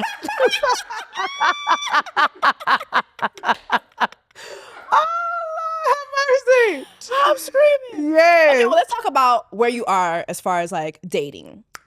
Dating, honestly, I know this sounds so cliche and so typical, but I am single right now. Me and the person I was with for a long time, we're like in a space of trying to figure it out. It's no pressure, you know. I think sometimes people grow and we're trying to figure out, have we grown apart or are we growing together? So I'm not really interested in dating right now because I'm really focused on my career, to be honest. And like I said, I know it sounds so cliche. I don't really even have the time or the capacity to like deal with multiple men. I think it's crazy when I was younger, of course, I could have 4 or 5 men on the roster. Yeah, I'm sorry, but once them 30s kicking, I'm sorry. My knees is weak. I be tired. But not only that, your standards. I sleep by 8 o'clock. But your standards are higher in your 30s. True. My standards now, I'm never going to find 4 men at one time that meet my standards. You won't have to do a lot of cherry That's picking. too much W-2s. I got to pull. Baby. No. I don't got that time. Yeah, no. So my dating life, like I said, it's kind of like at just like a halt right now. But I'm happy. But are you saving all your love for that one nigga? I don't. To be honest, it's not even that. Okay. Like I said, I'm just not focused on my love life right now. Because one thing for the new year, I was like, okay, I'm getting back in like church and really working on my faith, and I'm doing good with my therapy. And so what I have learned is it's all in God's timing. Okay, Lex. And what is for me is going to be for me. Because I felt like in my relationship I was in before him, I was a forcer. Like, baby, please, we got to work. We supposed to be together. And when I let that go, when I tell you I was flourishing, I mean, poor minds went up. Yeah. I mean, I got back in the gym. I was just, my skin cleared up. I can see clearly now. I mean, rain is what, baby? Like, and I'm just like, wow, look at this. And so I feel like when love is for me, I'm not stressed. I'm not, when people are like, oh, you 35, you ain't got no kids, you're not married. That's okay. I'm a great woman. I know I am. Yeah. Like, and that's the thing that intimidates and scares people. Yeah. I know who I am. I've done the work on myself. And you're still doing the work. Yes, and I'm actively every day like, what can I do to be better today? And I know it sounds cliche and corny, but it's so true. I'm working on being a better friend to my friends, a better sister to my sister, a better aunt, everything. I just view life differently now. So I think for me, I'm just not pressed because I know everything that is on my path that is for me, I'm going to get it. Yeah. So I'm not stressed. It's not that I'm holding my love. We figuring it out. Yeah. If it work, cool. I love that man down. If it don't, cool. I love you from a distance. It ain't no bad blood. Yeah. But like I said, I know I'm an amazing woman, and I know it's gonna work out. Why do you feel like people? I mean, why do you feel like when people are addressing like your love life, that's the go-to thing? You're 35, you ain't got no kids. Like, why do you think that that's? It's so dumb to me because men don't get that. Yeah, because as men age, they get more money and they get more handsome. And I'm not gonna lie, this is the finest I've ever been. Hello. If y'all go look at the old episodes of Wind Down Wednesday, you'll be like, yeah. No, we would not. Child, it was a rough period in life. Growing pains. But maybe the cameras, but that's it. Maybe I was molding the cameras, child, and that's all right. Yeah. The wigs was stiff. The highlighter was bold. It was a lot going on, but I think that they do that because they are, again, projecting. People, men and women alike, cannot stand a person who can stand on 10 toes, and I am sure of myself. Yep. You can't make me embarrassed about that I'm loud. You can't make me embarrassed that you wear wigs and fake hair. I sure do. Yeah. You can't make me embarrassed about who I am because I was made in God's image, baby. You cannot break me down. I have had the worst of the worst happen to me. I have been through the mud in life. Yeah. So I feel like with that being said, I've been through so much and I'm still here. Like, so the words. It's giving Tisha Campbell. I'm telling you, I'm still here. When she went to the studio that day, come on. She walked out and it was smoke behind her. I'm telling you. Fyre. Give her thing. And listen. She needs to re-release it. She really should. She was wrong. A video. And I'm going to be in the back like, okay. Come on, Tisha. But yes, and I think a lot of times people are younger than you no, you know what it is? Not even the younger people. It's the older people that are in their 40s or they're the same age as you and they're like so unhappy because they feel like I don't have the right job or I don't have the right man or I don't have the right girl. So they figure that you're unhappy too. Baby, Yeah. I love what I do for a living. I busted my ass to get here. You know, I busted my ass to be the woman I am, the growth, the accountability that I hold. So a lot of times people are just mad because of that your light is so bright. Yeah. And they can't take it. Yeah. Baby, put some shades on. Hello. Grab them Ray-Bans. Okay, grab them Oakley. Hey, I'm not going nowhere. Hello. Like, come on, like you better talk that talk. Do you feel like, because you mentioned recently reconnecting with God. Yeah. What inspired that? When my mom passed, it was like, you think about it like, I look at life so differently now. I just said this on my show the other day.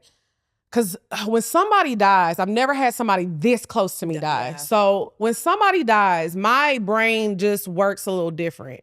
So I looked at it like, okay, I was 33 when my mom passed. And I was like, okay, I've been on this earth for 33 years and I had my mom. God willing, I'm living into my 90s. So that means I will live more of my life without her than with her.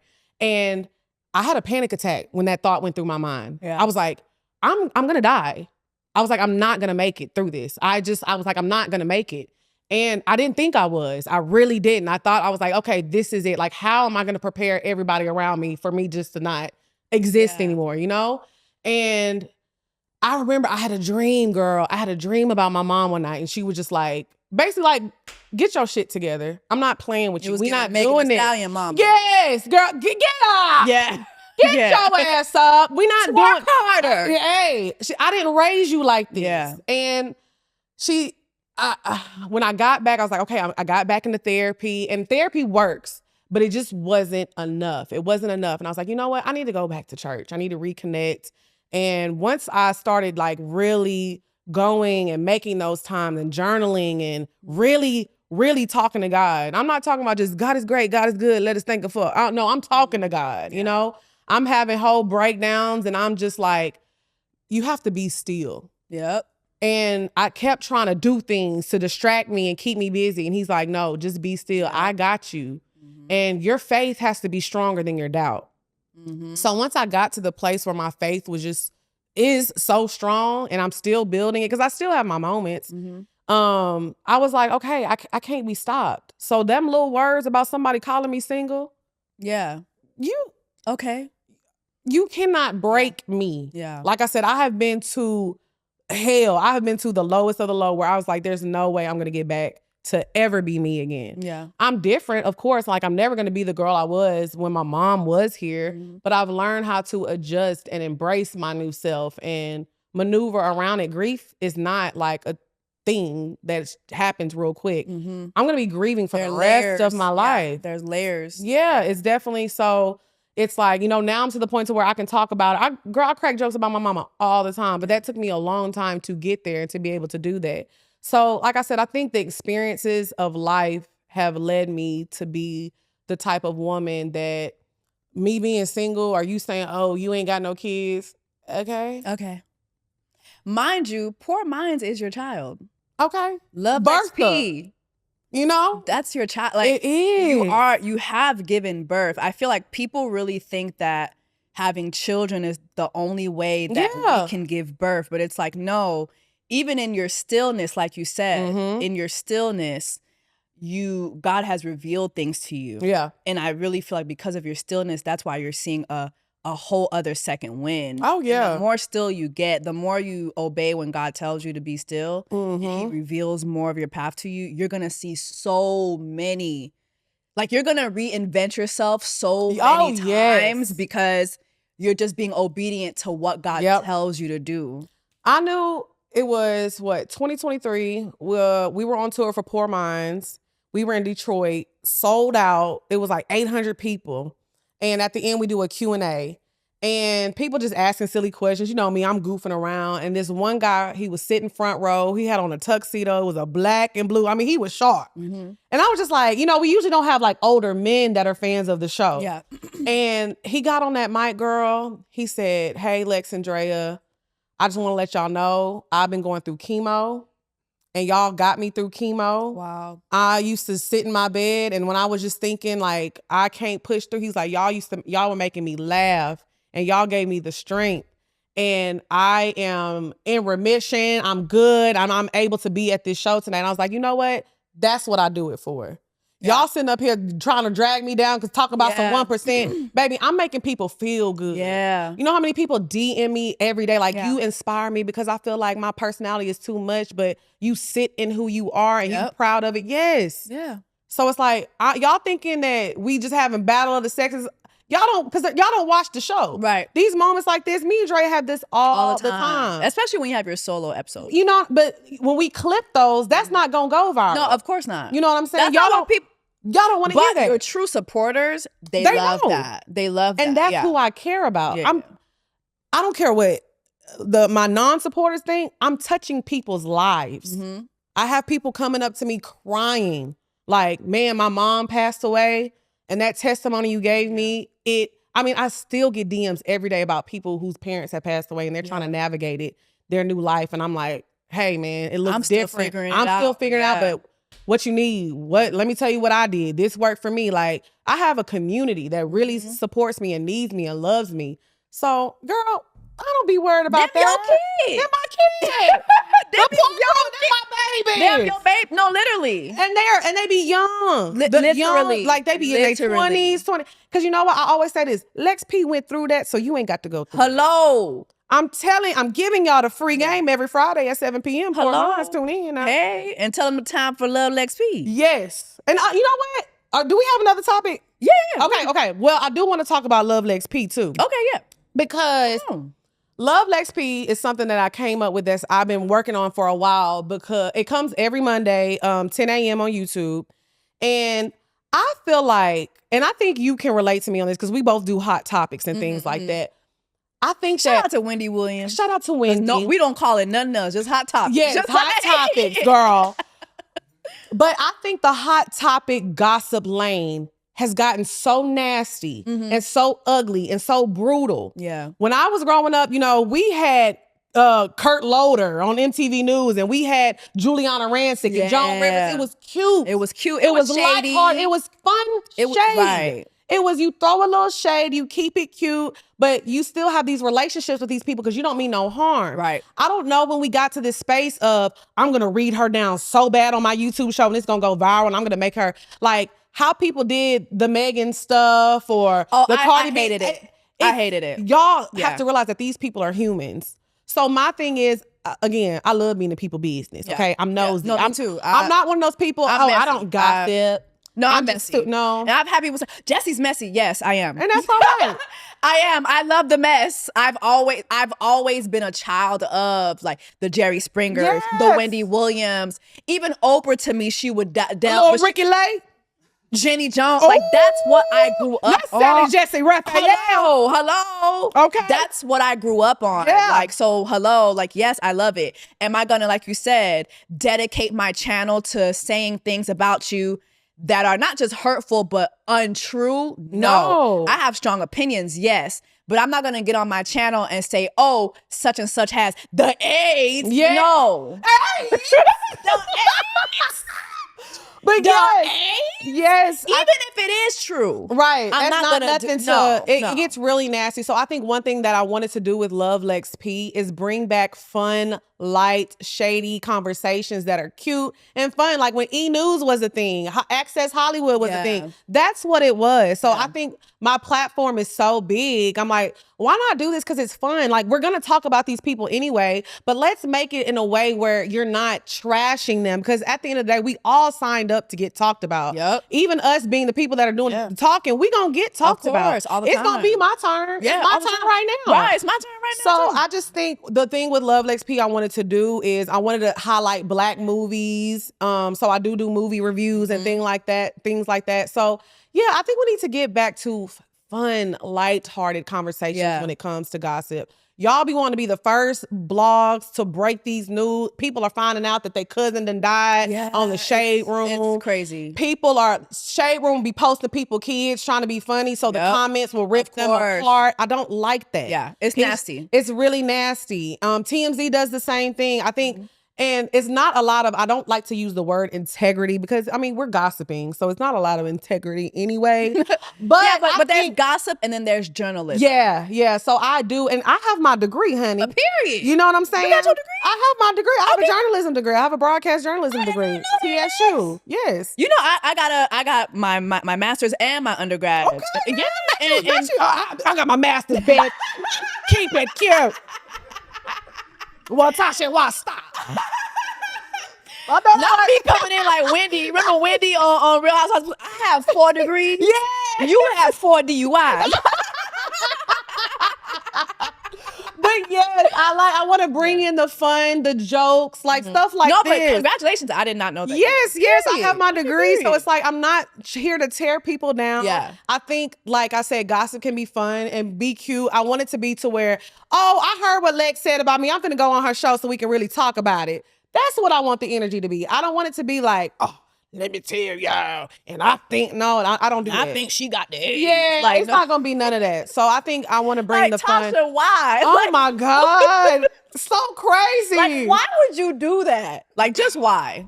Oh my God. Like, what was just that scene? why? Remember when the Housewives had the reunion? Yeah, Yes. And then the scene when Candy was crying because they said Portia and Sheree. Oh my God. Oh my God. Oh, so yes. Then you got Candy getting up. I will drag you. The lies.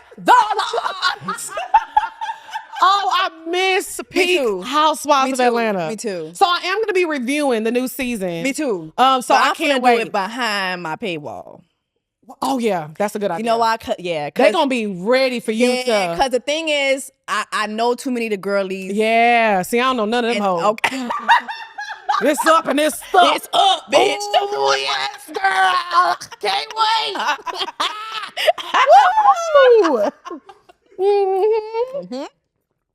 Well, no, but I can't wait because if this season does not hit, oh, it's gonna be bad. They're gonna be done. You're done. This is gonna be the last season. You're done for sure. You're done. So I'm excited to see it though. I'm gonna give it a really good try though, because I feel like a lot of times we go easy when the white seasons will have a bad season, when these people have a bad season. I don't be going easy on them hoes. Well, we don't. Well, yeah. But I feel like their community does. The community does. The housewives community does. Yeah. They'll be like, oh, this is kind of boring, but whatever. But as soon as like Potomac will have a bad, cancel them. Right. Like, oh, this is horrible. But that's for Black folks and entertainment. We don't. Look at all these sitcoms or these series, these Black series that get canceled left and right. Look at Harlem. Oh my gosh. And that last season was horrible.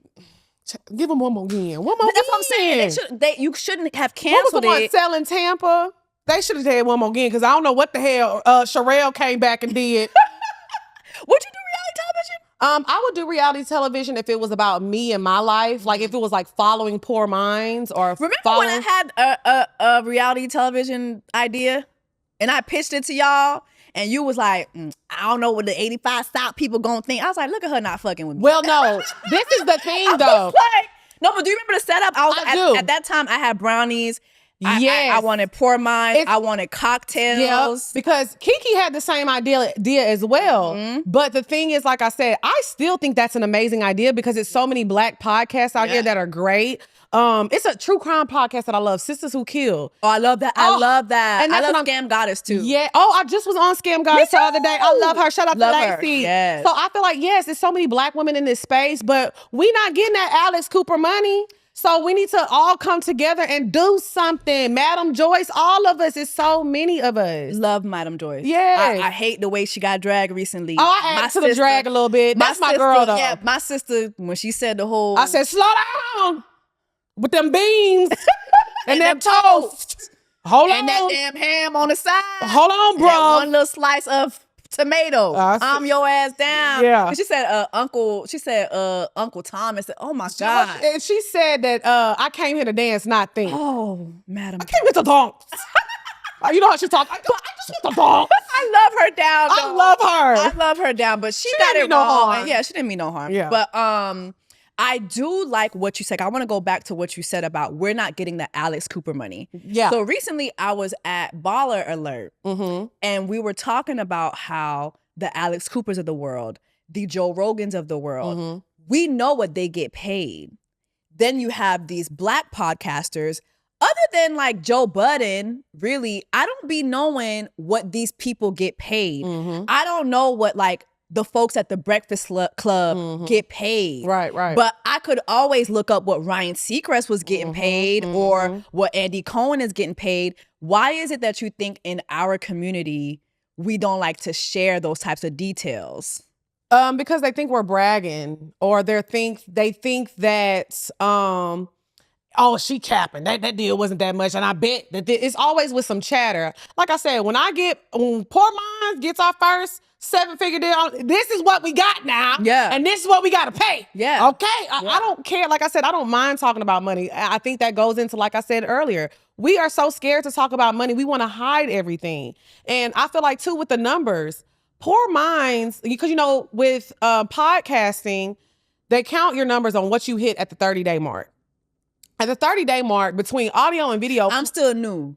Explain that. The 30-day mark is like... I was usually podcasting for networks. This is my first podcast. So when you get like ad deals, they count like, okay, so how many numbers does your podcast get on an average? So it's from the launch date to the 30 days. So after the launch date to the 30 days, that's what your podcast averages, right?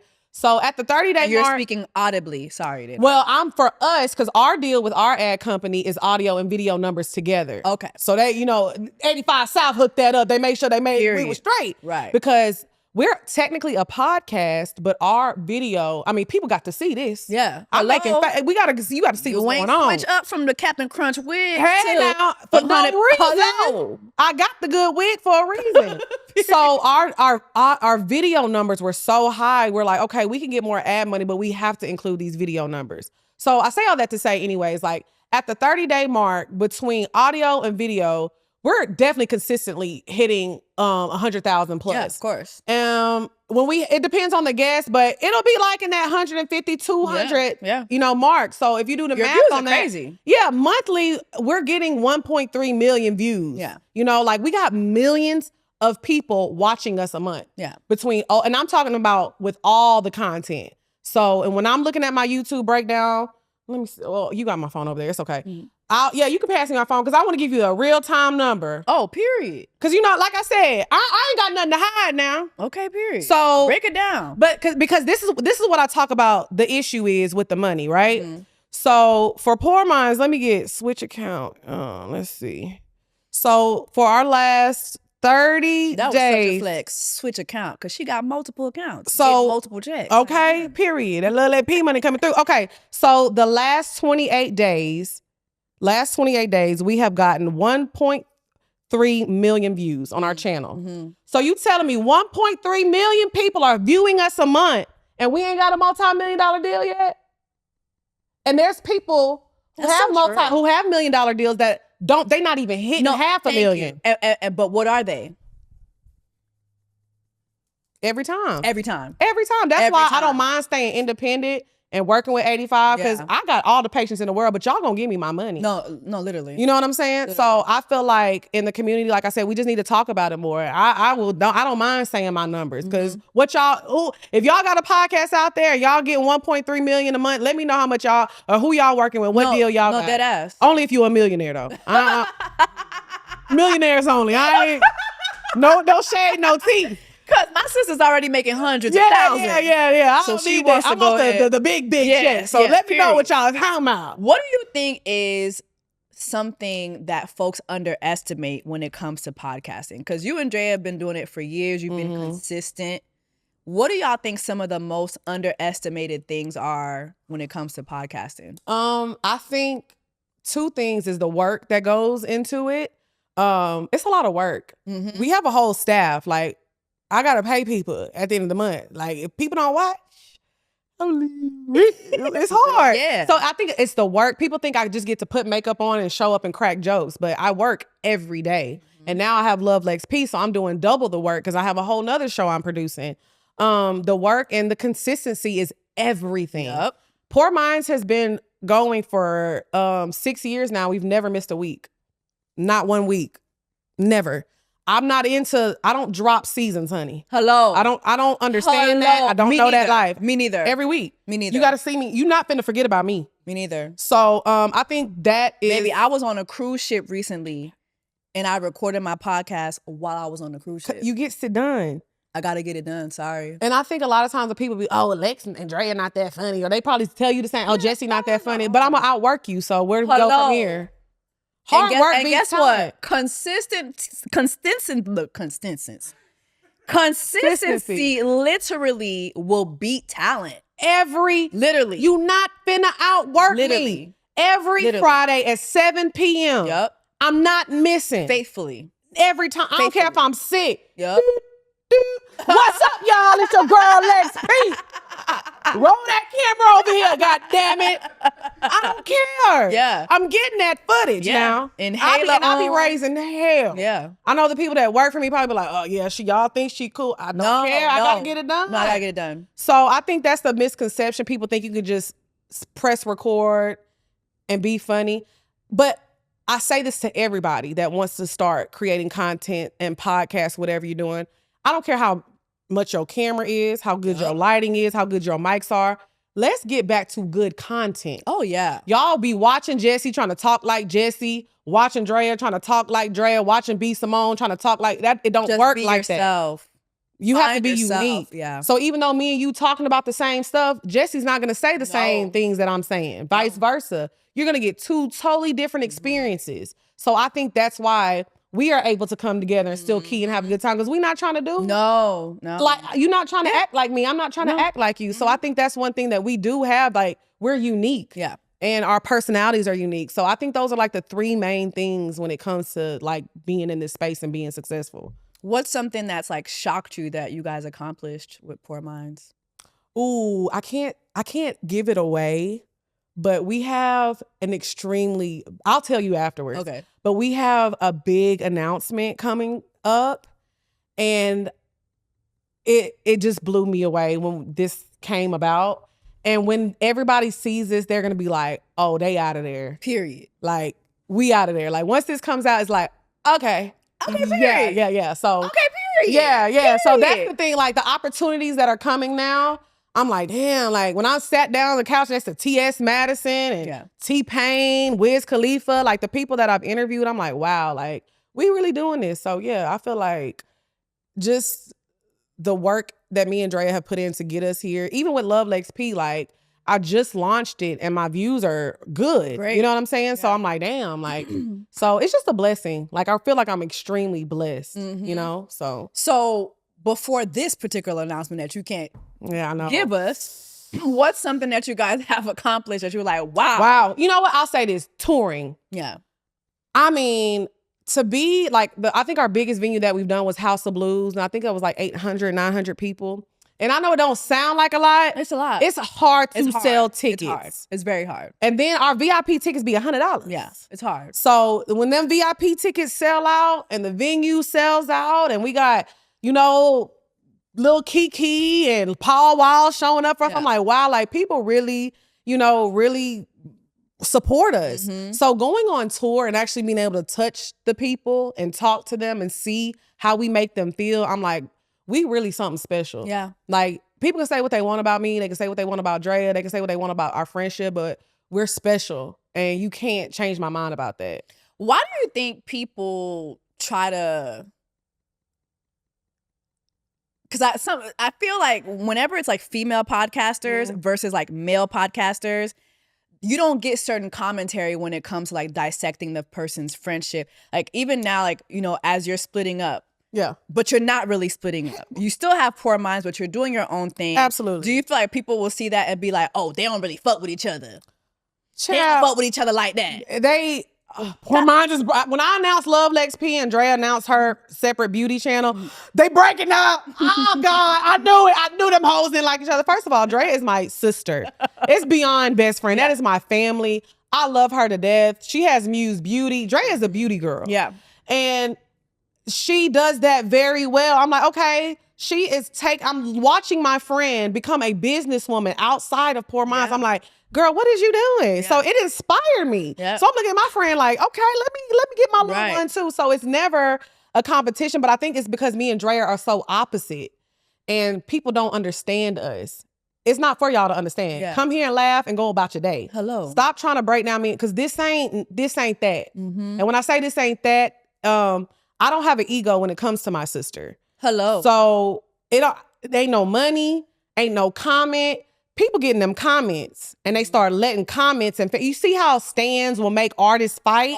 Look, I was just saying this earlier. I feel like for the last week, I've seen people try to make Cynthia Erivo and Keke Palmer hate each other. Yes, and absolutely. I had put on my threads, I was like, yo, the Cynthia Erivo hate feels forced. Rest, please. You can't tell us how to feel. I'm like, I done watched y'all for the last week try to pin her against Keke Palmer, who's giving her flowers at the NAACP. Every time. At the Essence. Yes. She loves her. And Cynthia she's just a very, you know. She British. She eat beans and toast. What do you want? Like, you want her to be. When she's laughing hysterically, she's like this. Like she's laughing down. Like, damn. Like, so yeah. So I think one thing that me and Drea do, like when we see a crazy comment, we be like, okay. We laugh at it. But I know what other podcasts do, they have an ego. Everybody want to be the Beyonce. Yeah. Me and Drea is not giving Beyonce, it's giving Chloe and Halle. How you doing? You know what I'm saying? Hello. It's not, and you know what? It's going to be people that watch the podcast for Drea. You still here though. Thank you.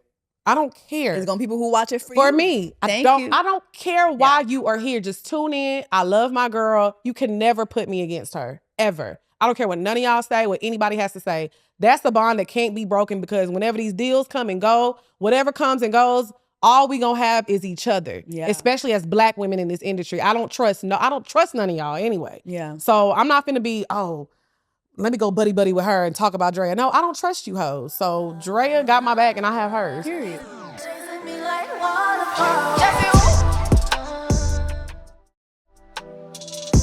Do you feel like you guys have a good support system as far as like other female podcasters or other? Now. Because the girls didn't see the vision at first. A lot of people were like, okay, here comes another one. And they just wasn't taking it. They had to bow down. Bow down, bitches. No, we did not get a lot of support. I think I got a lot of support of my friends who were, in the doing it already, but and not even from the women. It was more so from the men. How do you feel like the men in that space? I mean, I know 85 South is very supportive. Oh yeah, Carlos was always 100% down for Poor Minds, but a lot of men in the space, like we asked them to, hey, we started a podcast, and these are men that I thought we were friends. Yeah. And I'm like, oh, can you shout out the show? Or nope. Can you come on the show? Nope. Now I can't get these niggas to stop talking about us on their damn platform. How you doing? So no, we didn't get a lot of support, but like I'm a person that don't bother me. I can show you better than I can tell you. Don't get me popping my shit now, Jessie, because I will do it now. We got like 30 more minutes. Get the popping. So yeah, I feel but like you said earlier, men have an ego thing. A lot of times, especially I think with the way me and Drea look, when you see baddies, they just supposed to be on the internet and they thong on the yacht popping that thing.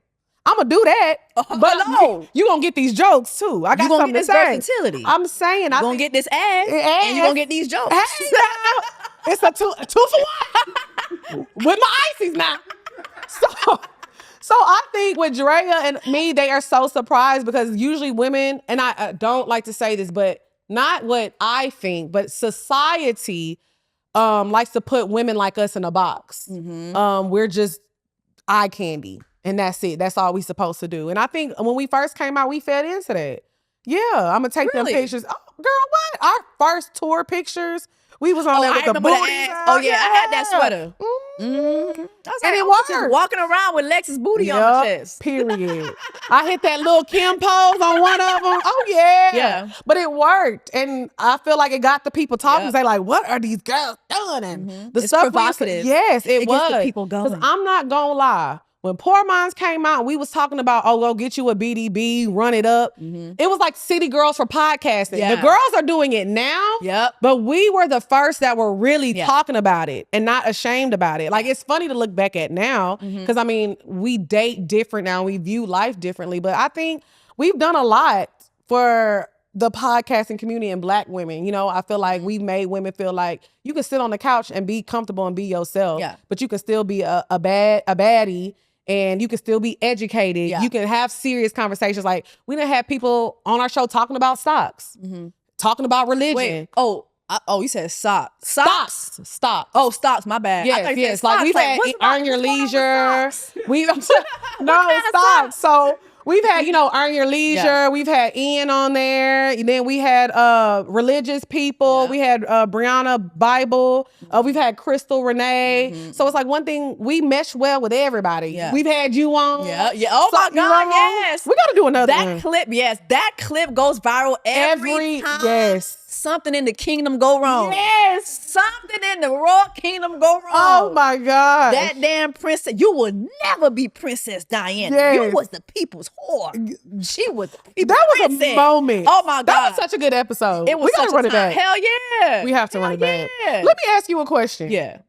Not you taking over? Yeah. Go ahead. So we all love Lex P now. Let's get it. Because, I get what me and Drea have is special because podcasts break up. And you had a podcast that broke up. Yes. So did that like steer you like I'm never doing a podcast with people ever again?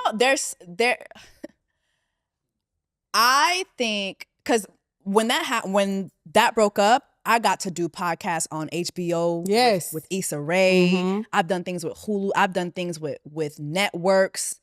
I've done things with like all these different podcasts. And I think last year, when I lost my job at Dish Nation, because Dish Nation was downsizing, I was like, okay. One of my followers was like, Jess, because I was doing just a couple things. Yeah. Like on YouTube, and they're like, you should do a podcast. You should name it Just a Couple Things. Yeah. And I just felt like that was God. That was like, he used my following to tell me that. But sometimes I look at you and Drea, and I'm like, we really could have been there. Like Brownies really could have been there. The combination of the different was perfect. Egos. It was egos. 100%. And to be honest, me personally, and I said this when everything broke down, I did all the work. I just did all the work. Yeah. And nobody wanted to do at least a fraction of what I was doing. Yeah. And like you said, podcasting is very hard. Yes. very hard. Sometimes even in my comments, people will tell me, Jess, you're so consistent. You're doing your podcast. You're also doing the Love is Blind reviews, the dating show reviews. That takes work. Even back then, I was producing the clips. I was finding the venues. I remember one of the girls saying, Jessie ain't got no friends. Well, where we were shooting the podcast, it was at my friend's studio. Yeah, yeah. The camera guy was my friend. Right. Literally. And so I just was doing all the work. I was uploading the podcast. I remember one time one of the girls on the team was like, one of the fellow podcasters was like, oh, I don't feel like recording today. I'm like, we can't do that. We can't miss. Oh, we could just upload it when it's ready. No. Oh, we don't work. Pick a day. You pick a day.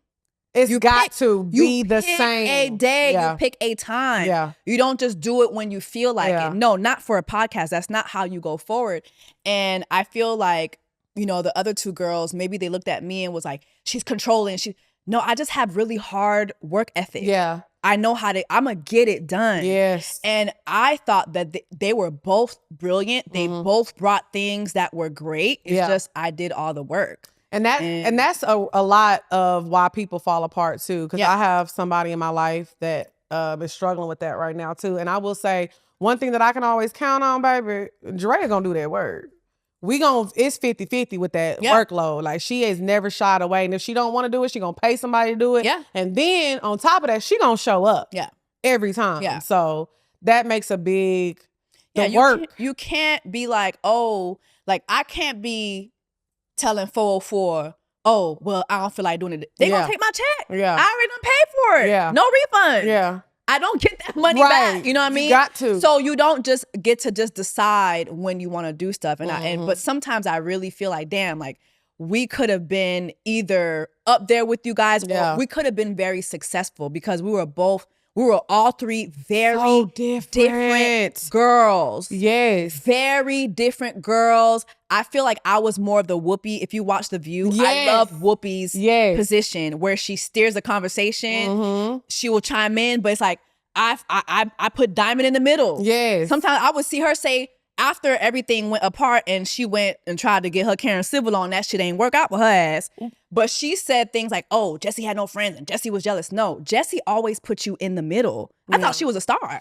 Diamond is a star. I thought she was a fucking star. Well, you know, me and Diamond are still friends to this day.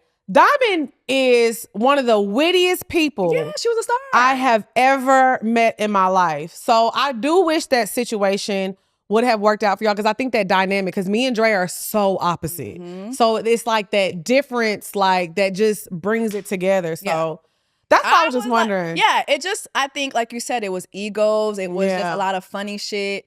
But from where I stand, I loved our dynamic. Yeah. Like I put together a song for the thank you for being that was my funny friend. too. I wrote the damn write out for the promo. Oh, like, that promo drop was fire. It was fire. It was fire. It was funny. It was creative. It was. So I think just for me, it's just, I think podcasting with other folks, for me, you have to do it with someone who's willing to do the work. And thank God, like when I did chat shit, I did it with Zach Campbell. Zach Campbell was perfect. Yeah.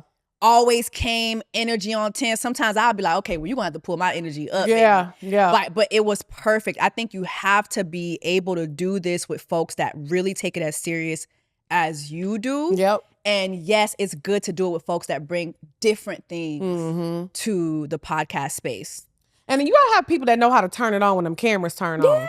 Because it be sometimes I'll be like, I'm not in the mood. But when that camera turn on, I'll be like, what's up, yo? Yeah, no, literally. As soon as it's time, I'll be like, all right, man. Like, no, literally. So you have to, because it's a little bit of acting sometimes. Like, I don't feel like that. Well, I feel like it's like, when I say acting, like I said, sometimes I don't want to record. Yeah. So I gotta be like, yeah. Sometimes people be on the couch, and I'll be like, shit. But I'm like this. Oh my God. What? Yes. Oh, and you ain't hear a damn thing. Nothing. Y'all, when y'all listen to my last album, I was like, yes, girl. Every word. Ain't listen to shit. Nothing. I don't even know who you are. No. You know what? There was a moment for y'all, I feel like recently, when you guys had the beans and toast niggas on. I kind of feel like that's what it was.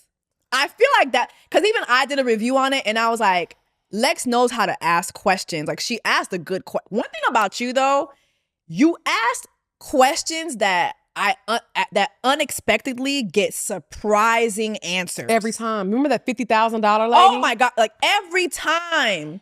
And I remember when you asked that question and it was like, yeah, I mean, you know, everybody's here. They're Clapped. That's what he said. Clapped. Like, what was going through y'all minds? So let me be honest about that moment. I talked about it a little bit with Melissa Ford on the couch because I was more so mad at how everybody was mad at us because they were like, oh, y'all didn't come to the defense. But if you want to watch a podcast that attacks their guests and we're arguing, even when Slim Thug came on the show, I know what he says is controversial, but I'm not here to change anybody's mind. This is not therapy. This is not your rehab. I'm finna get an hour of good content and send you back over there. So in that moment, I was like, wow. But I wasn't looking at it like, oh, Atlanta is Now, hold on, child.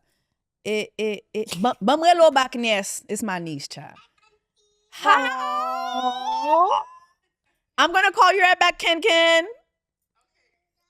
We. Okay. Bye. little boys. Oh.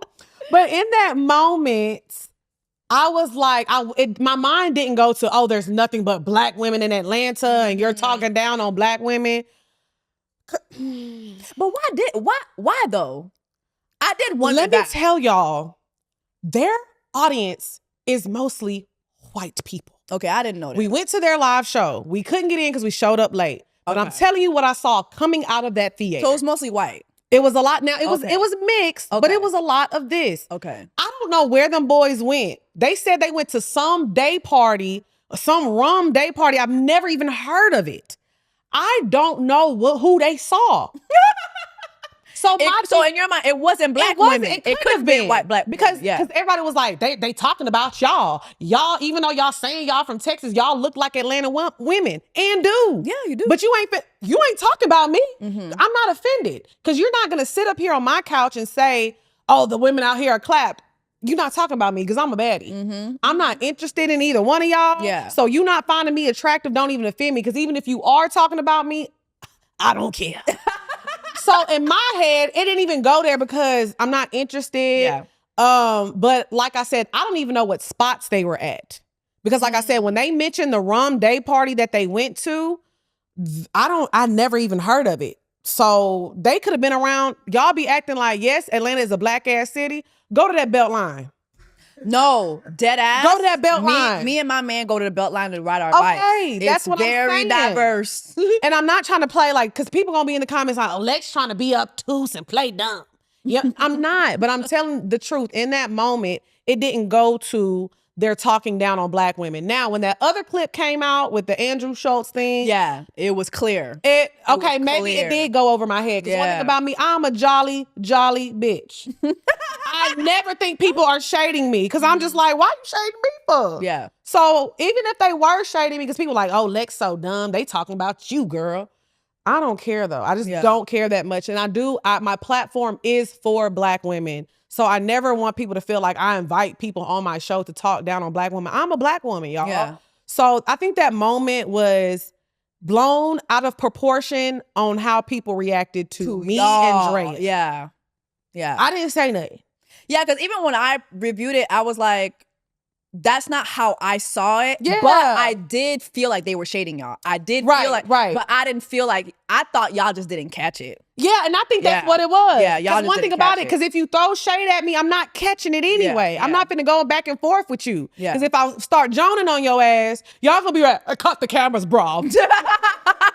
Baby, don't release that part. That's what I'm saying. Yeah. So for me, maybe they were being shady at me. We'll never know because they'll never admit it. Yeah. Because to me, if I'm throwing shade, because niggas like you. Right. Directly. I would have been on, I'm very direct with my shade. So in that moment, it didn't, and I felt like it wasn't about black women, but once that clip was released, I was like, okay, maybe it was, and maybe they were shading us.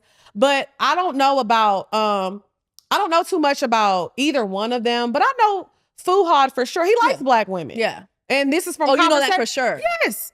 So why did he go on the Andrew Schultz show and not act like, and I don't know. But like I said, the way the Nigerians was tearing his ass. Yes, they were. But again, like I said, I think me and Drea did in the moment what we felt was okay. And again, I'm a human. Yeah. I made a mistake because looking back on it, I could have said, hold on now. Keep it cute. But I feel like that's what makes your podcast more of a friendly place too. Because I feel like for me, when I do have guests on, I've just, like, you're one of my first few guests that I'm having. I do feel like when I hear something, I can get a little combative. Yeah. I can. And that's okay though, because we need people like that. That's just like my approach. And I've had like men say, well, see, and that's why a man wouldn't want to sit down with you. And I'm like, well, listen, like, you have to be willing to hear another point of view too. Yes. Yeah. Like, don't take that as me attacking you. Right. It is me bringing up another point of view, and sometimes it will be seen as combative. It's like, you know what? Okay. And we keep our banter lighthearted. Like, me and Slim was going back and forth that whole damn episode, but it was laughing, it was jokes, because at the end of the day, this is a 40-something-year-old man. If y'all think I'm about to change Slim Thug mind, no, I'm not. That man has been rich since he was 18 years old. His views on life are completely different. Yeah. And what's crazy to me is all the men agreeing in the comments, you don't got Slim Thug money to do what he does. I don't know. The delusion. Yeah. And the women talking about, she's just playing so hard to get. Girl, Slim do not want you. He's not if Slim saw you, he would walk right past you. My God. Doing all that for nothing. It was a lady in the comments talking about, she doesn't have no kids, but how many abortions has she had? 16. Not 16 miscarriages. 16 miscarriages. It don't matter. I don't got them. Shit. 16 miscarriages. You know what I'm saying? You know what I'm saying? All up in my womb. Over Slim Thug. God damn it. I done had enough. Mind you, that man stay saying something stupid. Like, please. This is the thing about Slim. Slim does say crazy things, but y'all have to realize he doesn't mean no harm, because he really does love Black people. And he does a lot of Black women. He does a lot for the community in Houston. He is really a great guy, but you can't teach an old dog new tricks. Like I said, I'm not saying that he's right with the things that he says, but I think one sign of intelligence is opening your mind and kind of trying to understand why this person thinks this way. So I don't agree with nothing that Slim Thug says, but I understand why he thinks that way. And why do you think he thinks that way? Because he is not getting another LaToya Luckett. And that's why. When you fumble a good woman, he's not getting another LaToya Luckett, if I'm being honest. And this is not throwing shade. I know Slim gonna see this and be like, but what you just touched on, I feel like so many men, that is their position. They fumbled that girl. And the one that got away. I don't care what he says and what he... Yeah. It's same with Kanye. He's not getting another Kim Kardashian. No. And people are like, oh, there's so many Black women. Okay, Eric Benet, he not getting another Halle Berry. Has he? I'm telling y'all. Come on. So the way he What's the name that was just doing the residual challenge? You're not getting another Soraya. It's not happening.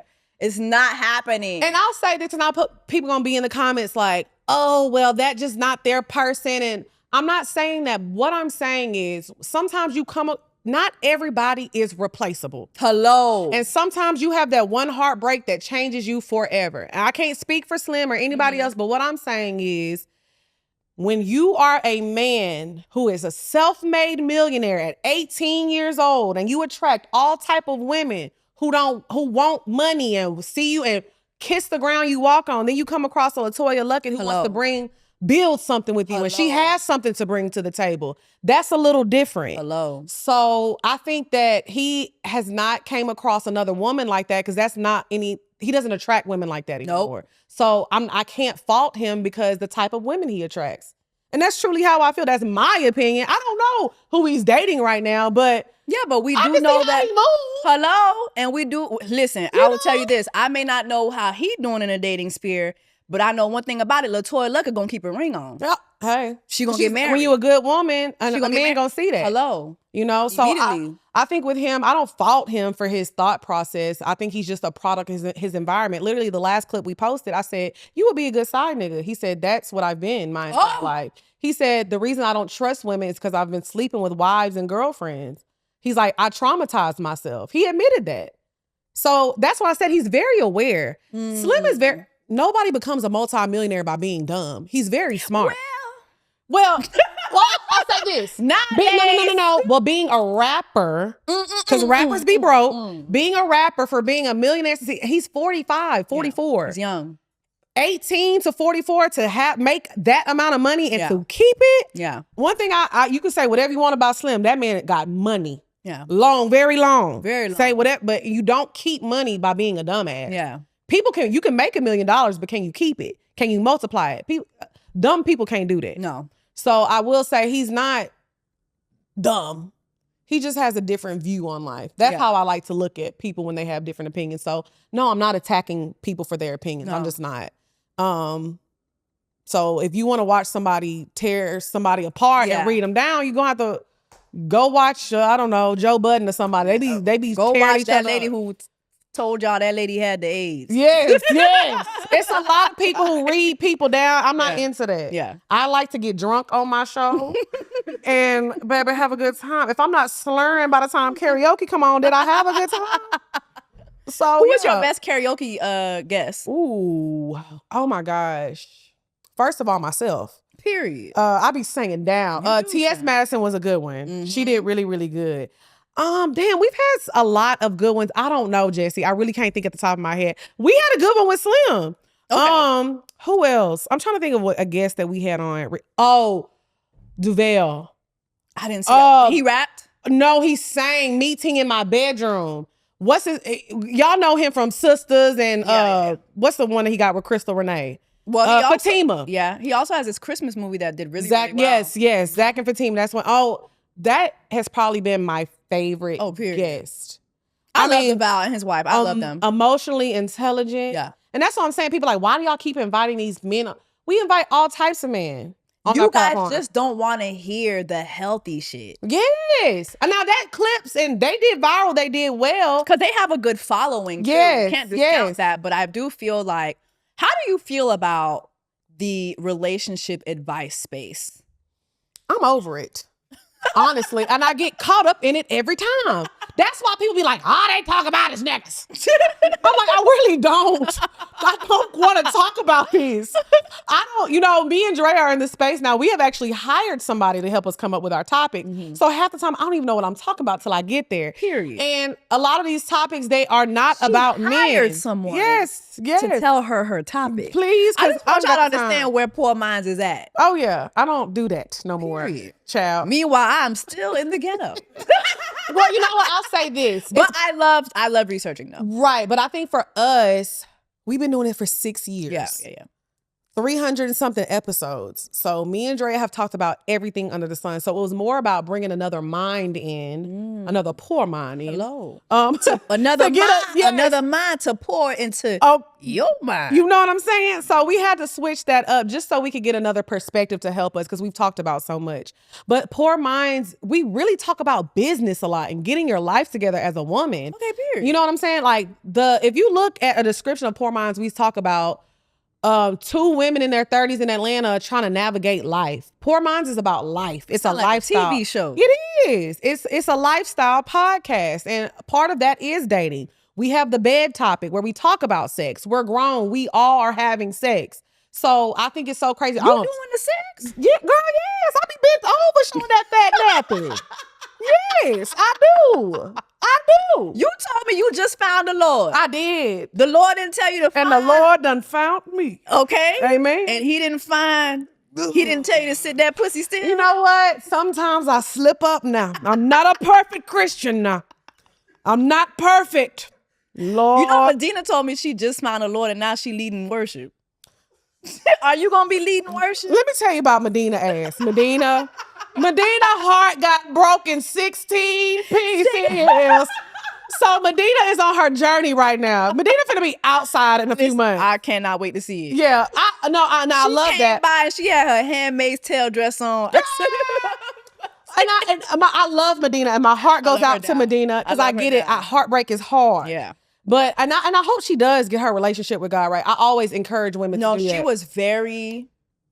She gonna be all right. She was very in tune with the Lord and what the Lord was telling her. Girl, she went to Costa Rica. Listen, she was doing that. You can't especially expand my horizon. Plus scrubs of horizon. I said, Medina. Not the left eye. Yeah. Medina, please give us a break now. Medina finna be out. Give her a few more months. She has be to outside. heal. Heartbreak is hard. She was in a serious relationship. in a heartbreak hotel. She is heartbreak. But I think it's just a journey she has to go through. But she gonna be all right. Okay, but are you gonna be leading worship? No. I'm gonna be in the back praising. I'm not there yet. But I get asked about leading praise and worship. I just feel a way about, I live in sin right now. I'm not married. I just feel like sucking dick and then going to lead worship. That's crazy. And like, that's inappropriate. But this is what I have to say. I usually don't talk about my religion and God on platforms, not because I'm embarrassed or ashamed about it. I do every now and then. Witness for the Lord? Well, it's what it is. It's because it's such a personal journey for me. And no shade, no tea, but y'all be seeing the girls who be going to church for a paycheck, and this is not what this is. Yeah. And because that whole Alexis Sky debacle, I don't know. I'm not. She got me. She got me. What she did? I believed her ass. I did. When I see that booty hole back in OnlyFans, I said, "Oh, Alexis." Wait, let me tell you, I hit unfollow so fast. Wait, baby, she couldn't wait to lift up that church dress. Like, why are you doing that? She knows she wrong. But she was, what made her dead ass wrong? And I should have known. She found God on Monday. By Friday, she was selling Jesus journals. By Friday, the link was up. Jesus had. And I went to go buy the journal. You bought the journal, Jessie. I said I went to go buy it. But I said, nah, girl, now hold on. I'm going to need you to have a little more seasoning in your walk. Seasoning, that's why I said my journey. I'm still on that journey. Maybe one day God will lead me to do things like that. But it's a very, very personal journey for me because I went through a lot and I take it very seriously. Like, I really do. Good. So I make jokes and stuff all the time, but it's not something I feel like I have to talk about because it's between me and God. Hello. And that's what I need right now. And that's what's working for me right now. So, but I don't knock people. Like I said, Medina might be in a little psychosis right now. Well, so we're going to lift her up in prayer. Amen. Okay? Hallelujah. No, but I do feel there is great condemnation for folks who use God for content. I don't like it. I think there's I see it all the time, and even like using Alexis as a example, people really will buy into that, and they don't have their own relationship with God. So here they see you talking about God all of a sudden, and there's just something about somebody saying God that just wakes something up in folks. Yes, and they're like, oh yes. Now you know whose journey that I love and it's very real that I am enjoying watching. I don't really like follow her and watch her, but I see like little clips and stuff. Pretty V. Oh yeah, Pretty V. Because she grew up in the church. Because I think her mom is a pastor. Personally, I can tell you Pretty V sends me scriptures all the time. Oh, I feel it in her. Yeah, I saw a clip with her on the Tamron show when she was praying. Yeah. I said, that lady is anointed. She's anointed now. You know what I'm saying? She's anointed. I seen the little holy water. It was a little wet right here. Mm-hmm. I said, that ain't no lace glue. No. That's that the holy Lord. water. That's the Lord. So I enjoy seeing people like that because you can tell when it's really in somebody. Like you can just feel it, especially when you're on your own journey. Like you can really I love that. I love seeing women that have a big platform and that have really found their way. And like I said, eventually I do want to get there, but I'm not quite there yet. And that's okay. But this is my journey and I'm taking my time with it. So you ain't got to worry about me showing up a handmade tail dress. Not yet? Not yet, girl. Well, as we wrap things up, you got Poor Minds, you got Love Lex P. Yes. So where do you see God taking everything that you're doing next? My dream day is turning on the TV and Love Lex P is a daytime show and Poor Minds is a late night talk show. I'm in my movies doing my comedic, because people want me to do stand-up. I don't want to do stand-up, but I do want to get into comedic acting. Period. So I've started taking my acting classes. Good. So that's something I really want to start doing, getting some auditions and things like that. So yeah, I want a daytime Emmy. I want Love Lex P to be huge. Like I want that for myself. So yeah, I want Poor Minds to be like a late night talk show. Yeah. I want eventually Poor Minds to be like, okay, we sell it, and y'all got Poor Minds in Japan with 2 hosts that do everything like Poor Minds do. Y'all gonna have Poor Minds. Yes, like how they do Family Feud and all the different. Y'all gonna have Poor Minds in Nigeria, Poor Minds Germany, all that stuff. Y'all finna have Poor Minds. Nigeria, what's in the happen? Yes, what's happening to us? Get into their bed.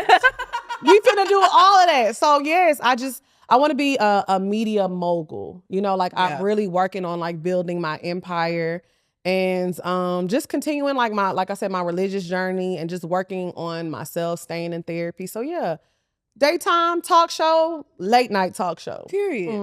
And you know what? We do need more females in that late night. Yes, we don't have them. They're not there. Yeah, it's always been like women get kind of like blackballed from that space. Yeah, so for sure. That would be great to have 2. Yes, and I think I'm gonna toot our own horn. Me and Drea are so good. Toot toot. Like we are so funny. Like it's just sometimes I watch a Poor Minds episodes, I'll be like, God damn it, them girls got it. Like it's so freaking good. Like I will sit there because I don't watch the episodes a lot. I haven't watched the episode in so long, but I remember the last time I watched the episode, I think Duvel was probably the last episode I watched. I was like, this shit is good. Fire. Yeah. Ray Monte tweeted that the other day. He was like, Poor Minds is the best podcast out and it's not even close. Great. So I think that the sky is the limit, man. Like our podcast is just 1 in a million and it's a gem, and I'm so proud to have my co-host. I'm proud to be a part of it. And yeah, the sky's the limit. I'm excited. Well, I'm excited for you. Thank you, girl. Lex P, it's been a long time. I know. We have to pull up. It's been a long time coming. When we going to the studio? Dead ass. I'm ready now. I'm ready too. I can hit a little tune. See? You know? You know what you give me? You give me Whitney. I can hit a little Whitney down, but like fun Whitney. Like when she'll be accepting awards. Yeah. We got something in common. You know, I put on my little bob and get it together. Yes. So yeah, but we have to do another Poor Minds very soon because that episode went up when you came on. Have to. I'll be happy to do it. We need to do lunch. We need to do dinner. Yes, we do. It's been a long time, y'all, since I have seen this lady now. It has. And I'm really, really proud of you. I'm happy to have you here. I'm proud of everything that you're doing. May God continue to bless. Amen. Everything that y'all do. And y'all, Lex P. Lex P. Thank y'all. Once again, thank you so much, Lex P. It was a pleasure having you. And y'all, make sure that you follow her on everything that she's doing, every platform that she has on social media. She has some huge announcements on the way. And I'm really, really excited for her, for Drea, for Poor Minds, and everything that they're doing. All right, y'all, let's get into today's Set It Off, I Suggest. Set it off, I suggest. Set it off. All right, y'all, if you have a dilemma, please email me at jessacouplethingspod@gmail.com. jessacouplethingspod@gmail.com. All right, and I will be sure to address your dilemma in my Set It Off I Suggest column. Okay, all right, let's get to it. Hi, Jess. The first thing I want to say is that I absolutely adore you. Oh, I adore you too. I've enjoyed watching this podcast grow over the past couple years. There is something I would like to know your thoughts on. Thank you so much. I just started the podcast though, so I think you're talking about my YouTube, but thank you so much. All right, I am dating a guy. Why, sister? Why? I am dating a guy. He possesses some great qualities. It would take getting used to some things about him. But those things are not the ultimate deal breakers. Even though our conversations are lighthearted and funny, we are also able to discuss deeply personal matters. There's nothing we love more than a good listening ear as a woman. However, my attention is drawn to something that I cannot shake. All right, sister. What is it? While I believe first and foremost that friendship is the foundation of a great relationship, he seems unaware that he is also courting me. Recently, he has made comments about women while speaking to me, which I find odd and disrespectful. When we're talking on the phone, he sees a beautiful woman. He doesn't hesitate to comment on her. There were times when he would say things like, damn, she fine as hell, while he on the phone with you? Girl. Occasionally he will tell me that this woman at my job is fine as hell. What? Or he will say, I knew she would grow up to be beautiful. After putting me on mute, I will hear him insinuating thoughts like that. Like, you're so fine, your fine ass. What? As he mumbled it so she couldn't hear, but I hear it because obviously I'm on the phone. There are worse things to come. He has said similar things about my friends as well. Oh no, girl. Girl, girl. No, ma'am. I'm not talking about once, twice, or 3 times. I'm talking about more than 5 times. X is a very pretty girl, he would say. Unprompted, this would come out. In the beginning, he would say she was pretty and kind, but reminded me of Erykah Badu. There is an implied meaning there that we all are aware of. Something is mesmerizing about her. Something is captivating. In one conversation, as a joke, of course, I'd say, my friend keeps them coming back.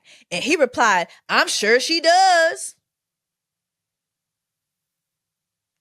Consequently, I confronted him. Even though I am not insecure, I know that men have eyes, but to say these things to a woman you are trying to take seriously is disrespectful. Girl, he not trying to take you seriously. I'm going to just cut you right there.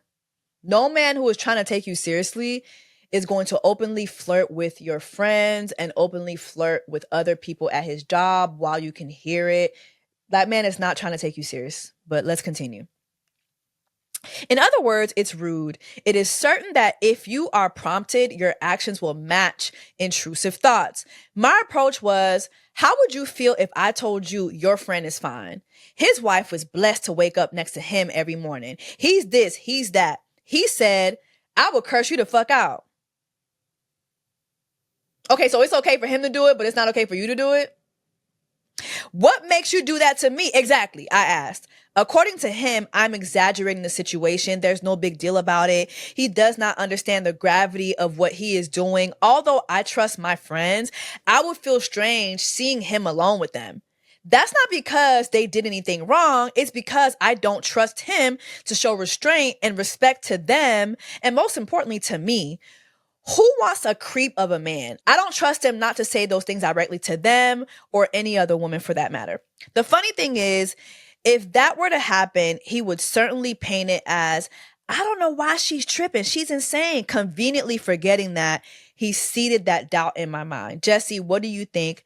I know you'd keep it real. Girl, I'm going to keep it realer than real with you. Leave that man alone. He's not your one. He's not the one. Leave that man alone.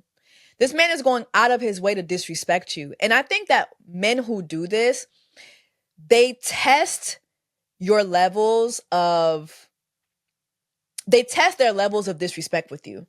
Like, let me do a little disrespect here. They kind of test that, and then they see what they can get away with when it comes to you. And I think that this is what he's doing with you. He is constantly, deliberately disrespecting you, and you're taking it. And so as far as he's concerned, he can keep disrespecting you and you're going to keep taking it. That's where he stands. Leave that man alone. You come across as a very, very nice girl. You deserve better. You deserve the world. You don't deserve somebody who's going to like, look at that ass. Ooh, look at that fat ass right there. Like, please, like, imagine being out to eat with this man. And you like, imagine you down to the Cheesecake Factory, buttering down your brown bread, and just lo and behold, unsolicitedly, this man, ooh, look at that fat ass over. Like, come on. No, that's disrespectful. And he's doing it on purpose because he knows he can get away with it with you specifically. So leave that man alone, girl. Y'all drop that in comments and let me know your thoughts on this letter. But I say that you leave this man alone expeditiously, okay? On that note, y'all, thank you so much for watching another episode of Just a Couple Things, y'all. I really, really appreciate it. Make sure that you are subscribed to my YouTube channel, by the way. so that you can see this. You can see the visualis. Thank you so much again for Lex P stopping by. Make sure that you're subscribed to me on every platform that streams podcasts so you can get this podcast first. Again, I thank y'all so much for listening to this episode. I will see y'all next time. Take care of yourselves and each other. Bye. I just turn the water on. Big old flex. You never saw before. He's chasing me like waterfall. Jessie